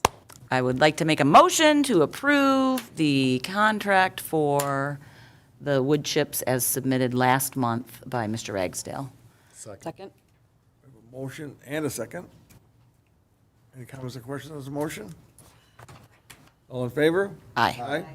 Any opposed? Motion carries. Okay, now mine. Okay, you're done. No more for Amy. Okay. No more for Amy. Okay, so, why? For everyone, come on. It is for everyone. I wanted to discuss and hopefully approve the moving of the large play structure in Somerset Park. We did get a bid from Mr. Ragsdale. It is around what we thought it was going to be. And so I would like to make a motion to approve that Mid-States Recreation, and I'm assuming we're using them because they are the ones who put it in the first place, and that way it will continue to validate our warranty. So I'd like to make a motion to approve the bid. Where is that being moved to? It's being moved to where the volleyball pit is currently. Which is up by Masonic. Baumgartner House and by Masonic. And there's trees. Fair enough. I And there's mean, trees. There's giant trees that there's no way. Well, when there's no leaves, there is a way, but there's not a lot of people in the park when there's not a lot of leaves, When so. the leaves are gone, you might see something, but I agree. That's probably the best spot in there, most financially responsible, and should have been the first time. Hold on. Hold on, we can't, I got you. you had your light on, we have a motion and a second? I have my light on go ahead. to ask questions. Okay, so the question that I have is, so this is the diagram. I pulled out the old schematics that we had gotten from Christina. So when this is removed, do we know if, and I was there today, so that everyone knows, I was there today. Lots of families playing. They were very appreciative. Do we know, so that leads to the question about we need to add benches or some seating around that Oh, area. yeah, we do, yes. But is the plan to then eliminate the raised bed where this is, or just pull it out and leave that raised bed? Because I want the volleyball court to stay in that park, and my thought was with a little bit of tree trimming, it could be, if this were eliminated, it could go there. I would hope that they would be eliminating that. But they might not, just. Well, I know, mean, well, the we can DPW direct it to be, couldn't we have that in our conversation in the next meeting where we could put that? It's actually what you gotta look at too, is if you just remove the chips and put them in the other spot, but leave the frames there and put sand in there and put the volleyball back there with the frames. still. Yeah, I don't know if we'd want to have it raised, because how it's We angled don't and want it in the everything. playground area. Yeah, we don't want it in the playground area, but I just, you don't want those things there, because then people are gonna fall backwards when they're trying to get a volleyball. That's not a good idea. Yes, I got a million lights on. so my question was, do we know what the plan is with regard to the existing plot once that is removed? I think that's what we need to discuss at our Well, special meeting. Sorry, I'm sorry. No, I mean, it's a question for all. That's my question while I have the floor. I have the floor still. Yeah, but I just, Trying to follow the light rules. I know, and Tell that. You're all on. Okay, so there had been some mention before about replacing it with something else, whether it be a merry-go-round or, purchasing some other smaller piece of equipment to put there in its place. As far as the volleyball pit, we had talked, I don't know if it was in the last meeting or the one before, about not putting it by the fence line, because then you could potentially have another issue along that fence line of balls flying over the fence. Balls flying over the fence. You like that? No, I didn't. But anyway, that could be a potential issue, right? If people are playing volleyball. And so we didn't want to take one problem away and then potentially introduce a new one. So I think it was Mr. Ragsdale actually that had talked about getting a different piece of equipment to put in there, which is what we could talk about in our special meeting. As far as the volleyball court goes, it's been a second since I've been there, but there's a grassy area, like closer toward the Baumgartner house, isn't there, where? It's treed, would- so it could be I went there today I took pictures and everything. It could, depending on where the piece of equipment is going to be placed, it could still work. I just don't want, I would like for us to not eliminate something that serves twofold. It's a sandbox for the little kids, as is ours, Yeah. and it's something for adults and families to utilize. I don't want it to be eliminated. We just have to be mindful so that it is. So then could we approve this, though, contingent on that It we doesn't want have to be able regulation to? size volleyball. No. Oh, yeah, not even. No, but just a volleyball, like, you don't want it to go where you're hitting towards Masonic, because that creates a traffic hazard. But depending on where they put it, We could have a say in that, though, Right. right? So I mean, we could approve this then contingent on that. yeah. We want to know where the volleyball pit's going to go. that we want it to be mindfully placed in, because the logical thing is you pull the volleyball court up, you put it right in the middle. Yeah. If you put it, 10 feet to the left or 20 feet to the right, you could. I mean, That's, that seems- that's that my only seems- concern. So I am with the resident who, because I want to have both. No, we could be done. We don't want to move this thing again. Yeah, bingo. No. Yeah. Done. Mr. Denault. Oh, I was just going to point out that this is another sole source, so we'll need a motion on that before we make a motion to actually approve the contract. Would you have to look at not sole source, but to maintain the warranty, we have to use the same company? That makes it the sole source. That's the reason why we're doing it, but we still need the motion. And I will make a motion to waive competitive bidding to keep the one source because we want to maintain the warranty. Second. A motion and second. All in favor? Aye. And on the other end, we have a motion and a second already. Any comments or questions from the audience?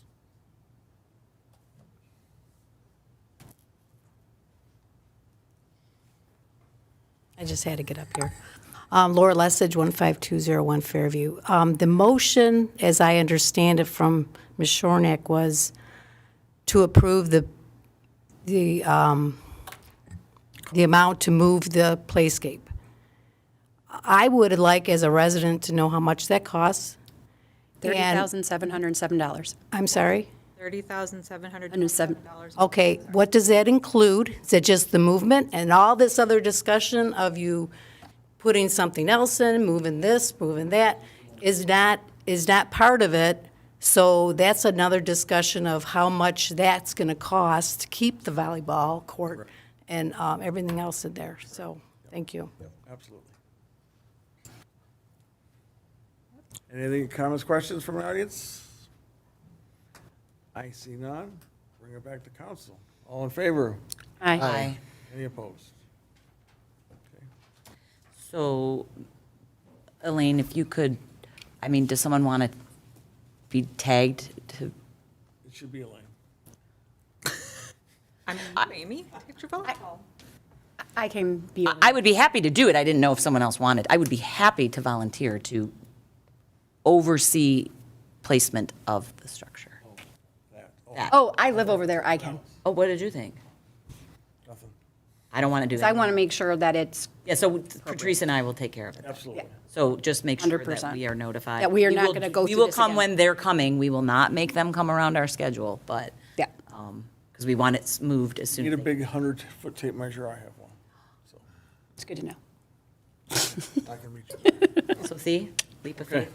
Yeah. Paid off. Let's see. That's it. Report of city administration.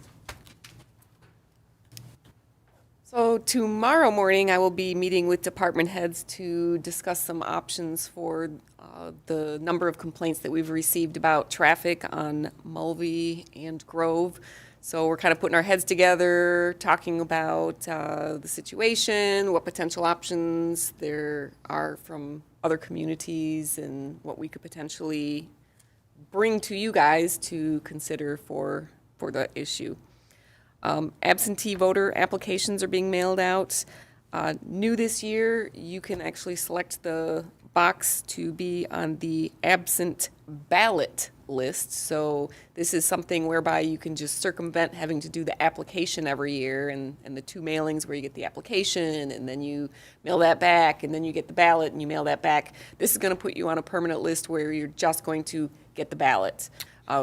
Regardless whether you move, whatever, it follows you. So just wanted to make sure that everybody is aware of that.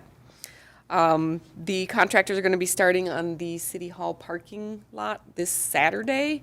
So everybody will have their vehicles moved out of here and they're going to start getting the asphalt out of there. The project will be about 2 weeks. So certainly they'll be working around our emergency crews.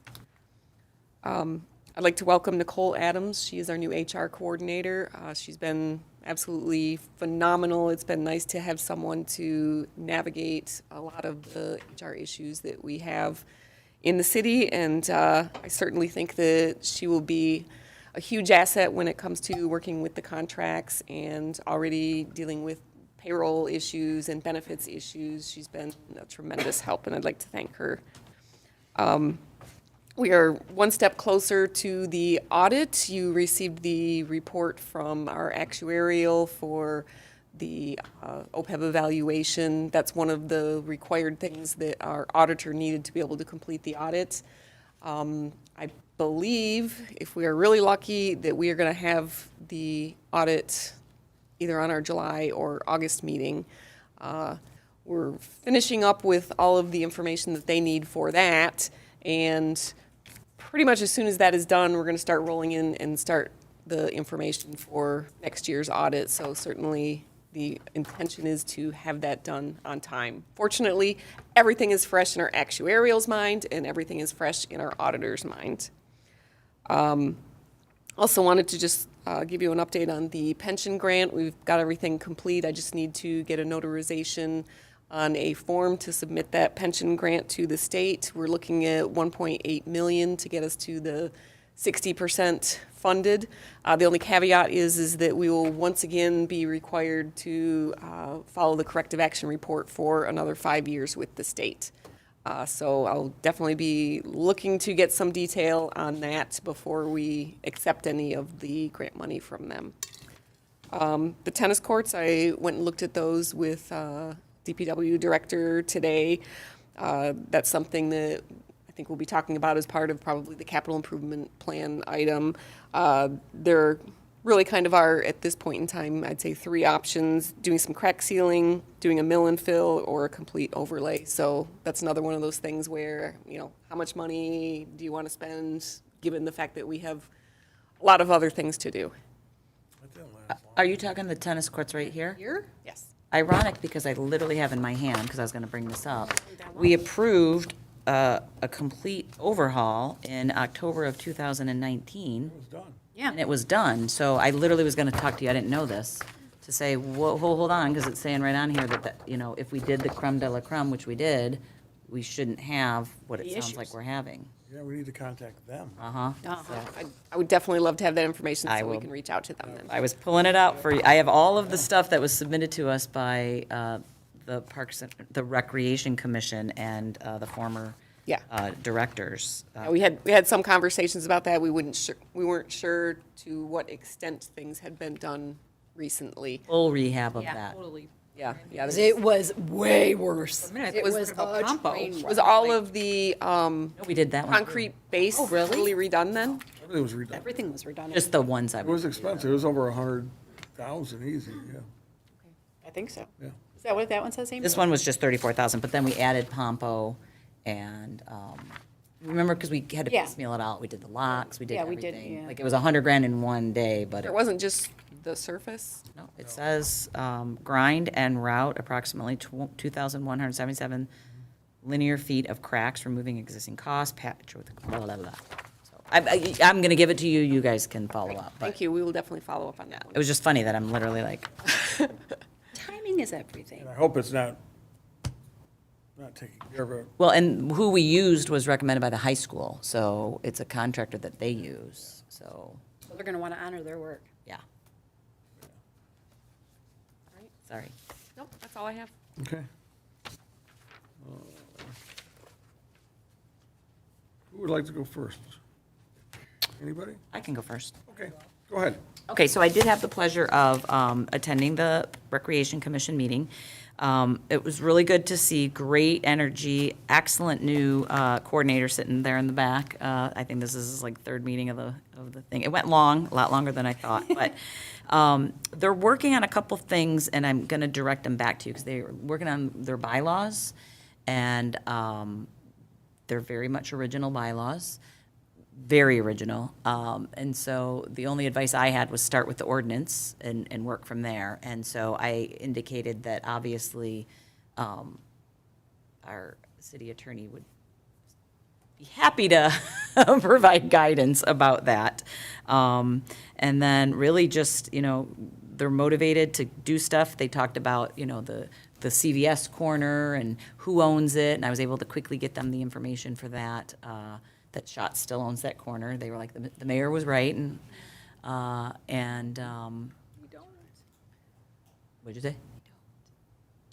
The Welcome to Fraser sign? Yeah, so today I confirmed that we actually own like a 21 by 21 foot corner It's still in their tax. in front of CVS. Still paying tax on it. That's what I think that was still, yeah. Yeah. It's So the like, if county you go records on the- show the city as the owner of this 21. Oh, that's interesting because our city records don't show that. See, people got to communicate. Yeah. I just went on BSNA. So then even better. Okay, so the city does own that. Based on the county records, but if you're saying that there's a conflict between what we have in BSNA, which is really driven from our system. Right.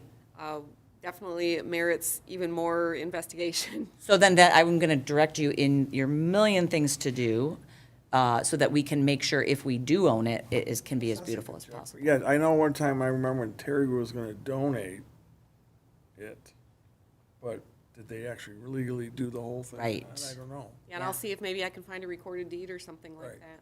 Yeah, That was his goal, to donate. Yeah, because I had already told Don that he needed to tweak their stuff, their bylaws, because some stuff says Parks and Rec and some stuff says Recreation, and nothing is, yeah, I told them about that before.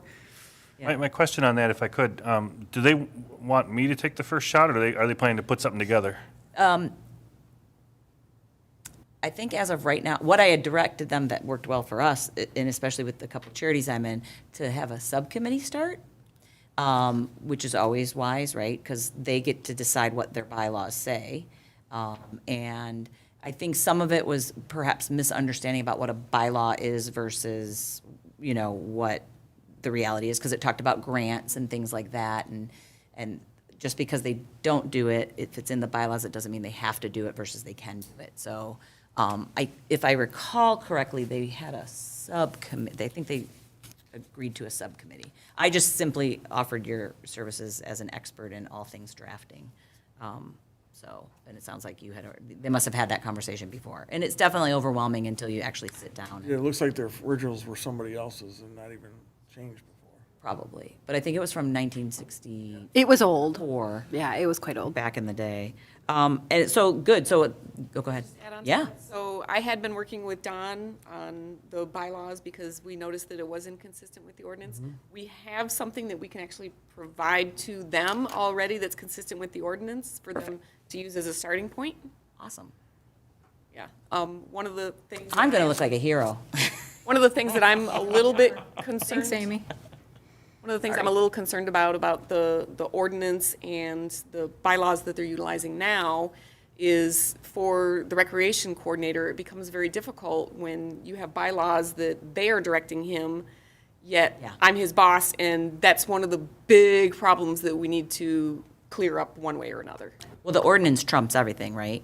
Currently, yes. And then the top of their bylaws do say, it doesn't use the word advisory, but advisory to actually the mayor and council, I think is what the very overall objective is. So, but yeah, I did tell them the ordinance is where you get your direction.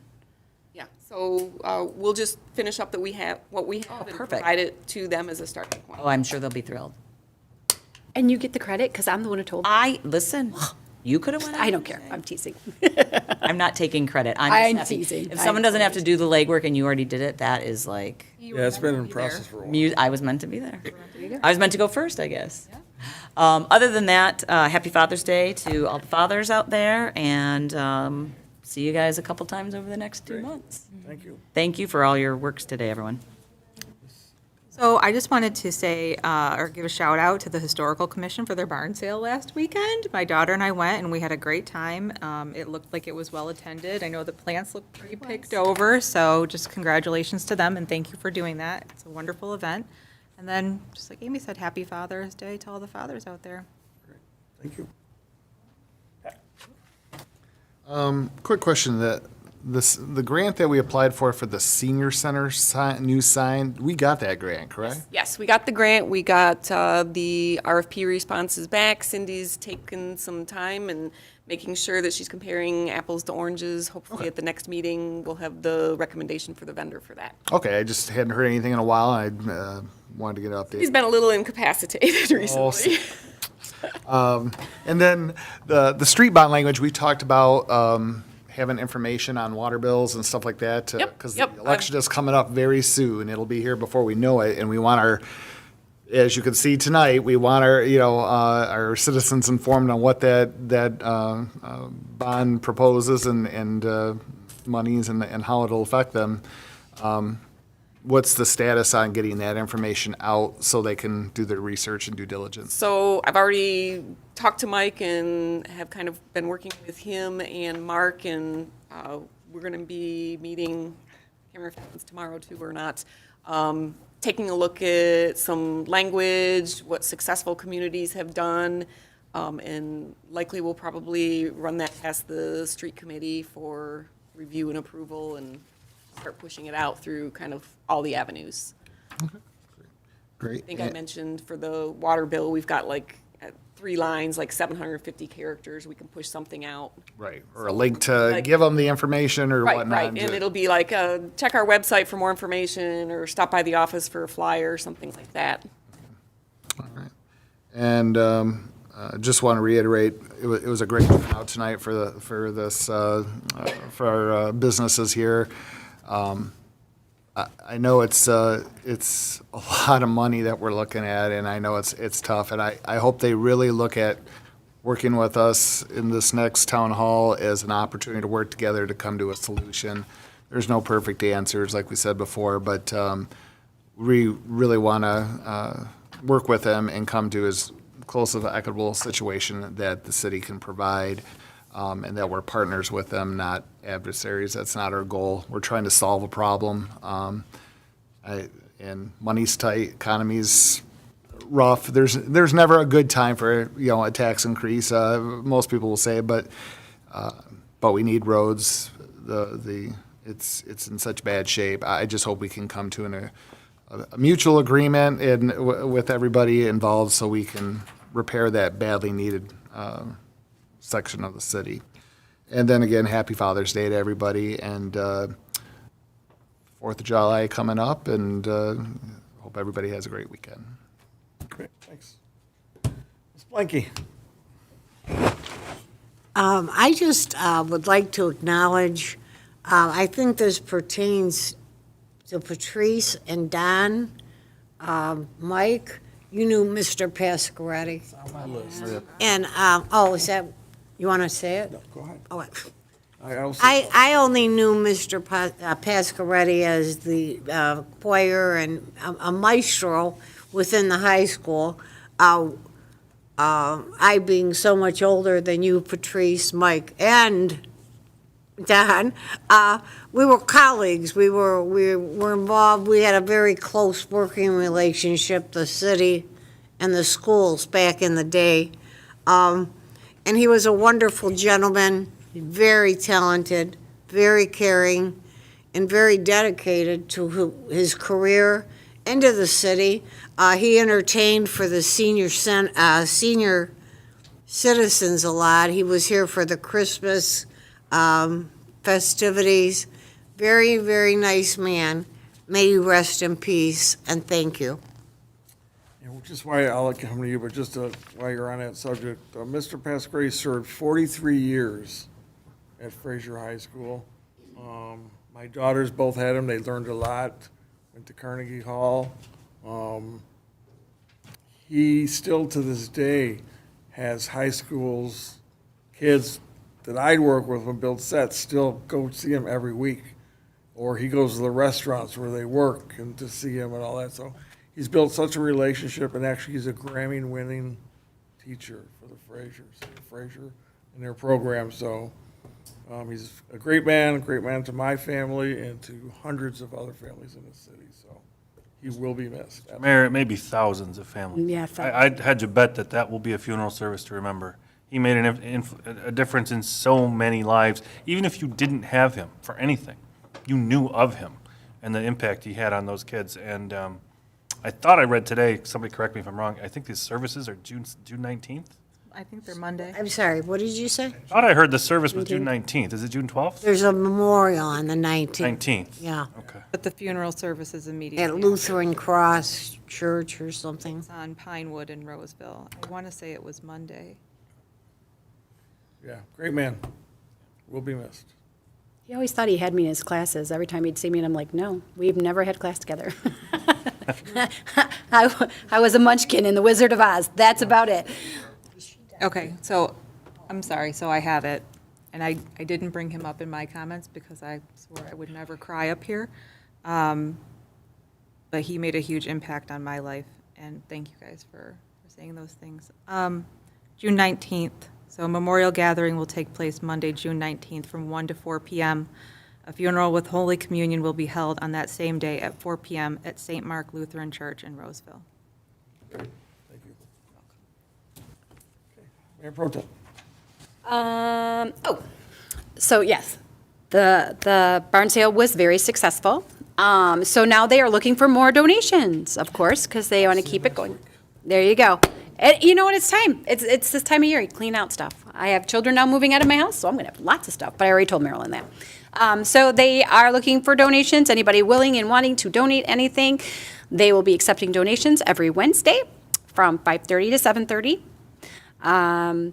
They also will not be hosting an open house next month for July.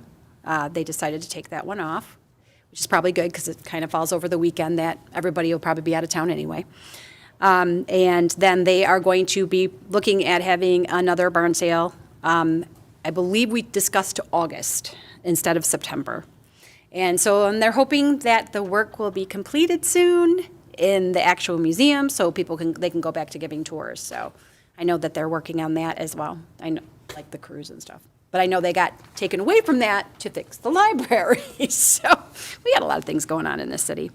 I hope God bless everybody who is a father, who is a mentor, who is a stepfather, or who is a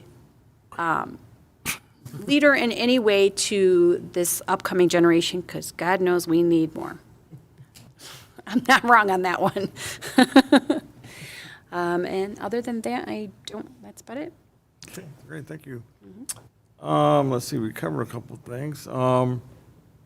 The Fame Awards was very nice to go to with the city. It was a lot of people. I think it's the most I've ever seen at one of those events. And it went Yeah, they ran out of tickets.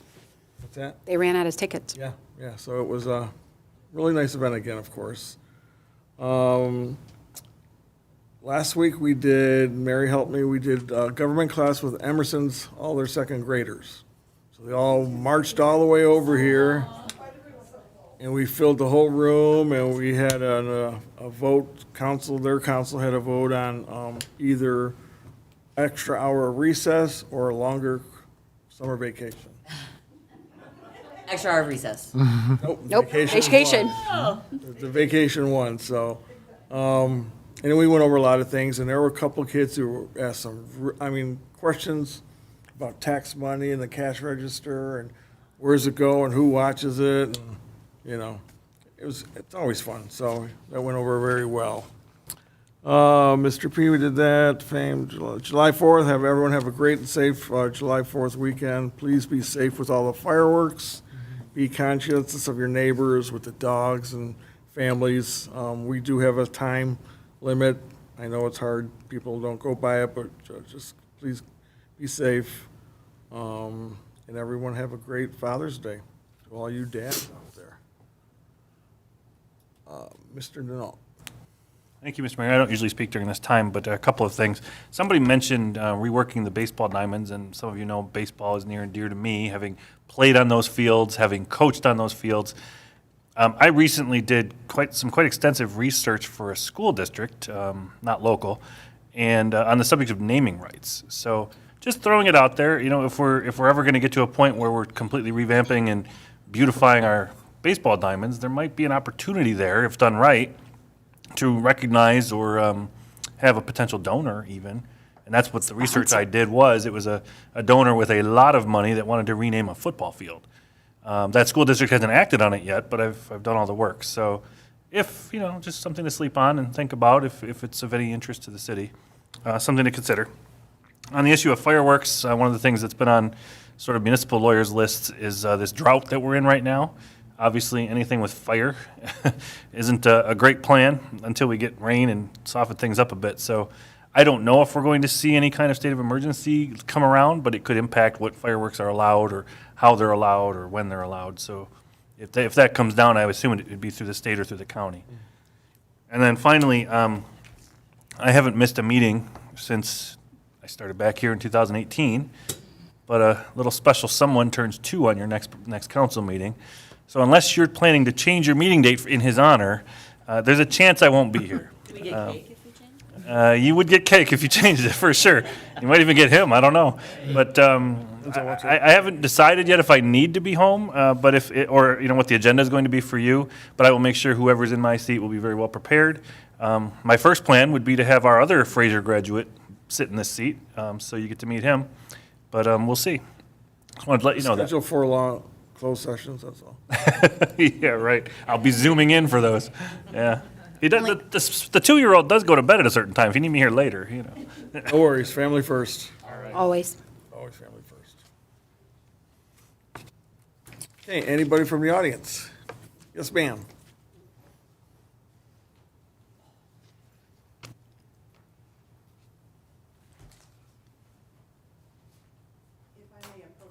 Sure, absolutely.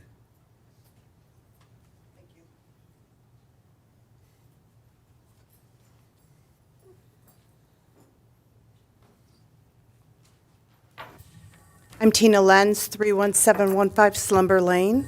I'm here to talk about the 2022 water main replacement program. As I came here last council meeting, I do want to start out by saying, you all talk about transparency. You all talk about, I wasn't going to say this, so I'm a little nervous. Well, that's okay. You all talk about communication. I'm here to tell you that the communication in this city is a problem. I have called Miss Levin several times. I have never received a phone call back. I called Mr. Odell to talk about this subject. He and I talked. I asked to have a phone call back, and he did not return my call. They both referred me to Mr. Ragsdale. Mr. Ragsdale is an extremely busy person. He is everywhere in this city. But he has taken my call or called me back every single time. However, if I call Miss Levin, I expect a call back. If I call Mr. Odell and ask for a call back, I expect a call back. That's the courtesy. I have lived in this community, I have lived in this city for 35 years. I have paid, I just figured it out, I've paid almost $100,000 in taxes. I support everyone that's here in the endeavors that you have in this city, or I wouldn't have stayed here for 35 years. Now, the reason that I'm here is to talk about my little postage stamp on the corner of Slumber Lane and Winsome that looks like hell.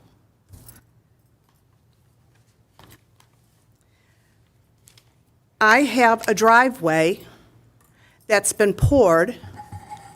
It's almost a 3-car cross driveway, and the approach, the feathering, I might not say all this correct, but the flare on the bottom of the approach, as you will see in those pictures, is backward.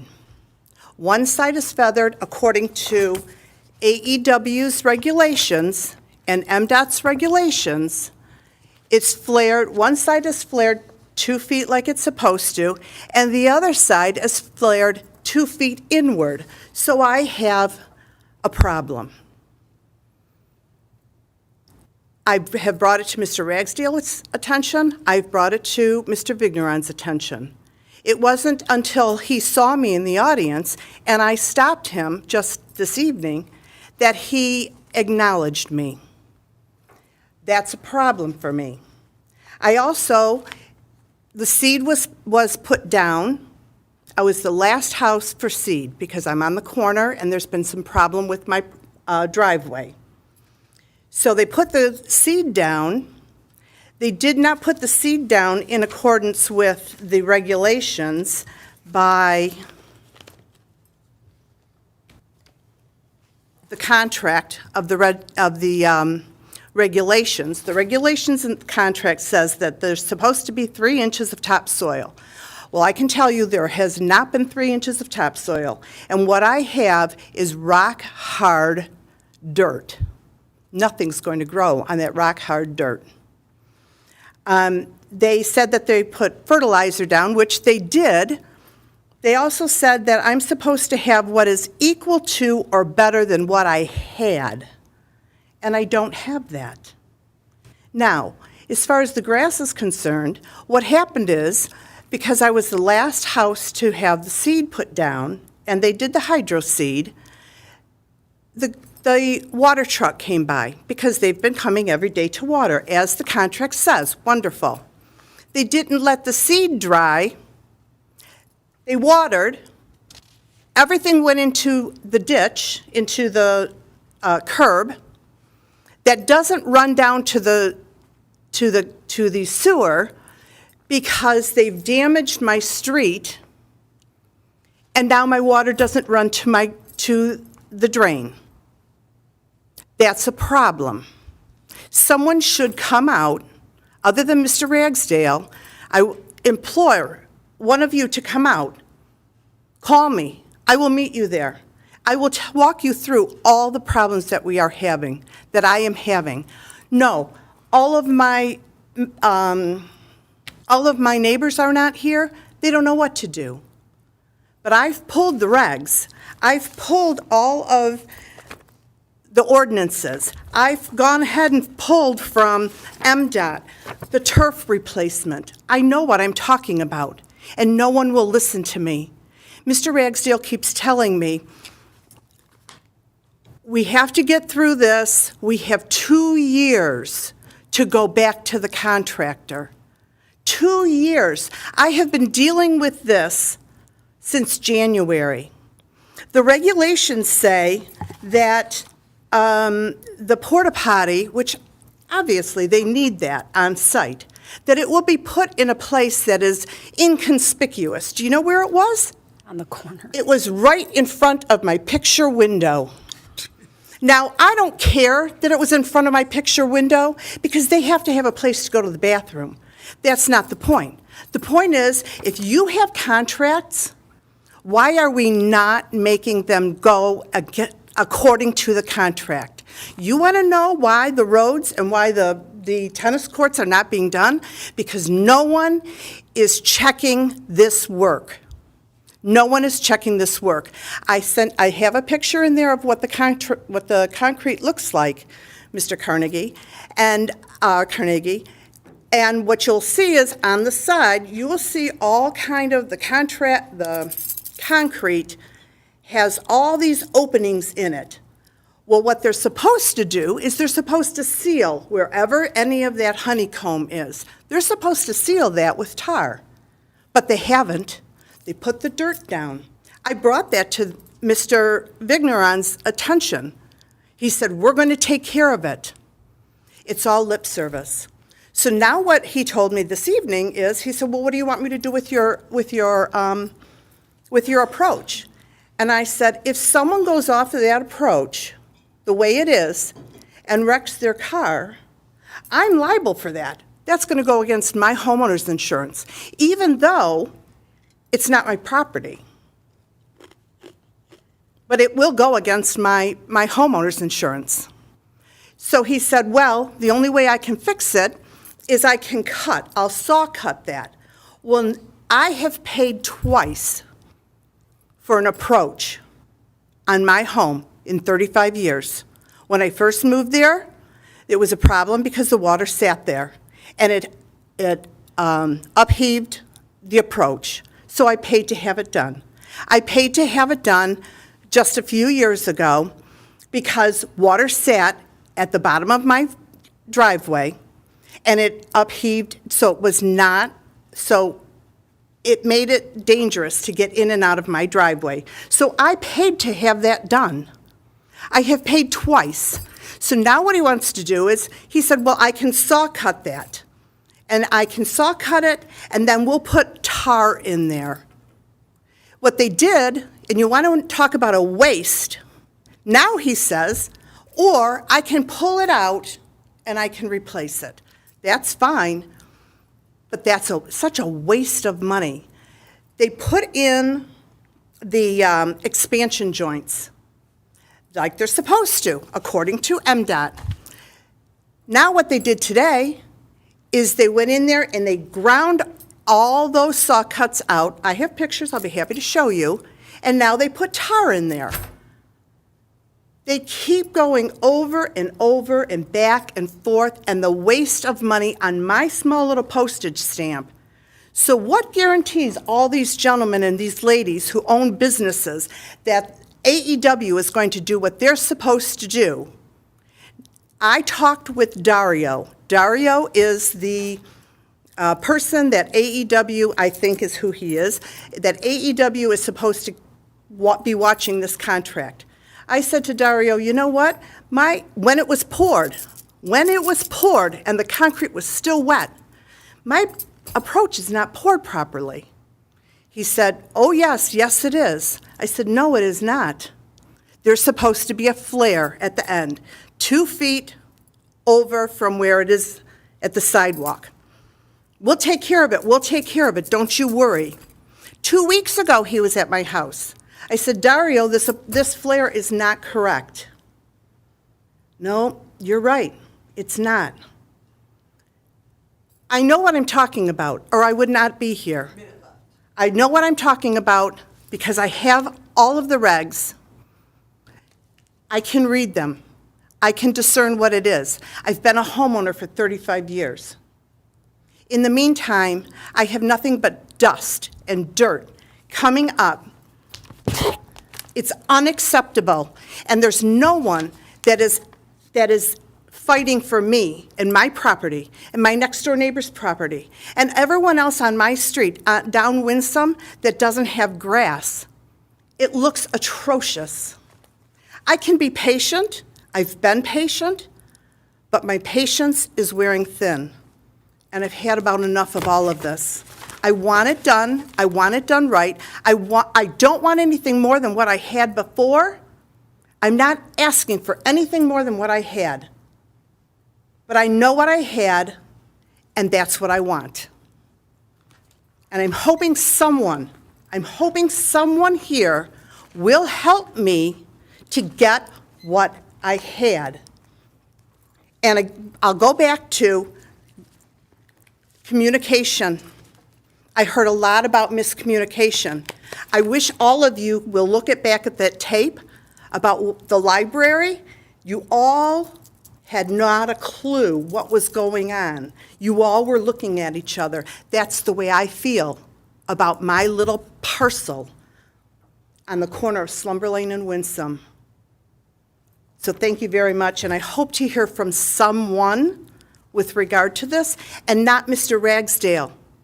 Because Mr. Ragsdale is not the person. I need to know when my property, I realize that the boulevard is not my property, but I have paid $100,000 of taxes, so I do feel like a little bit of that is mine. If I can ask you one question, When was the grass seed planted, the hydro seed? The hydro seed was planted on, I'm sorry, I may not have that right. I'd have to take a look, on my phone, actually. I'd have to look, because I'm not sure if I have that. It's been every bit of 3 weeks, if not longer. It seems like it's been every bit of 3 weeks. So, yes.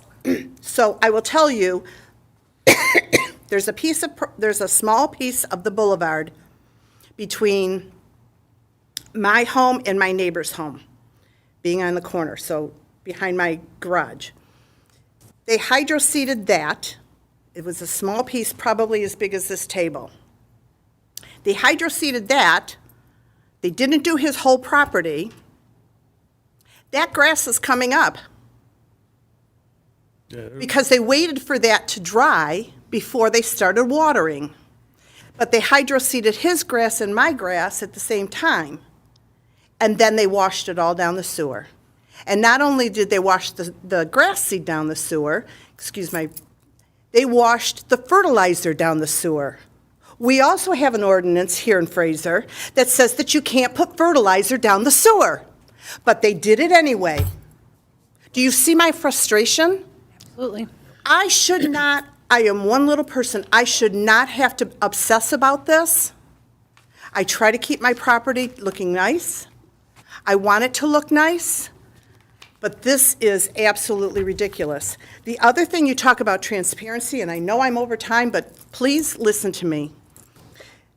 Here is exactly what we received. The ordinance says that you have to give the residents 48 hours if you're going to shut their water off. This is what we received on the night of March the 8th, hanging on our door. And what it says is, water will be shut off tomorrow, March the 9th, at 9 a.m. for about 8 hours. And you know what happened? This was put on the doors of the north side of Winsome. They didn't put it on my house because I'm on Slumber Lane. And what I was told originally is that this project is not going to impact me. Really. So you didn't put this sign, DPW did not put this sign on the south side of Winsome, so all those people had their water turned off, had no idea their water was going to be turned off because nobody told them. And then when they came out, they were told, don't worry about it, it doesn't impact you. It does impact them. And then when the water was turned back on, nobody told us, nobody sent us a letter or told us what we should be doing with our water that's coming out of the tap. They didn't tell us we should take every aerator off of, that we should run only cold water, that we should run it for a certain amount of time. Do you want to see what came out of my this is the smallest portion. And I did send pictures in with my water bill because I was told by Mr. Ragsdale, let your water run at least 4 hours. 4 hours? 4 hours is what he told me. This is wiped from my bathroom sink alone. Now, there's people on my street, they're new homeowners. They have no idea what to expect. Talk about communication, that was a lack of communication. This whole project has been one joke after another joke, not a joke, and I shouldn't be disrespectful like that, but communication there has been lack of.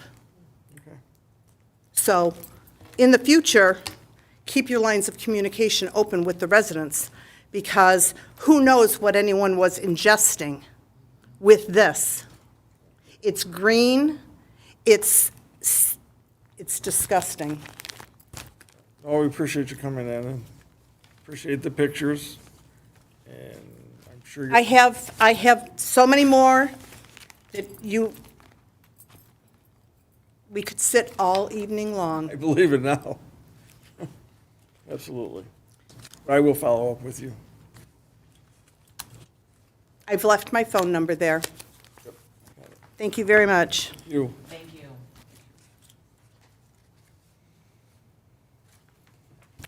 Anybody else? Okay, sorry, I hate to end the meeting this way. Looking for a motion? Motion to adjourn? All in favor? Aye. All opposed? Good night, everybody. Have a good weekend.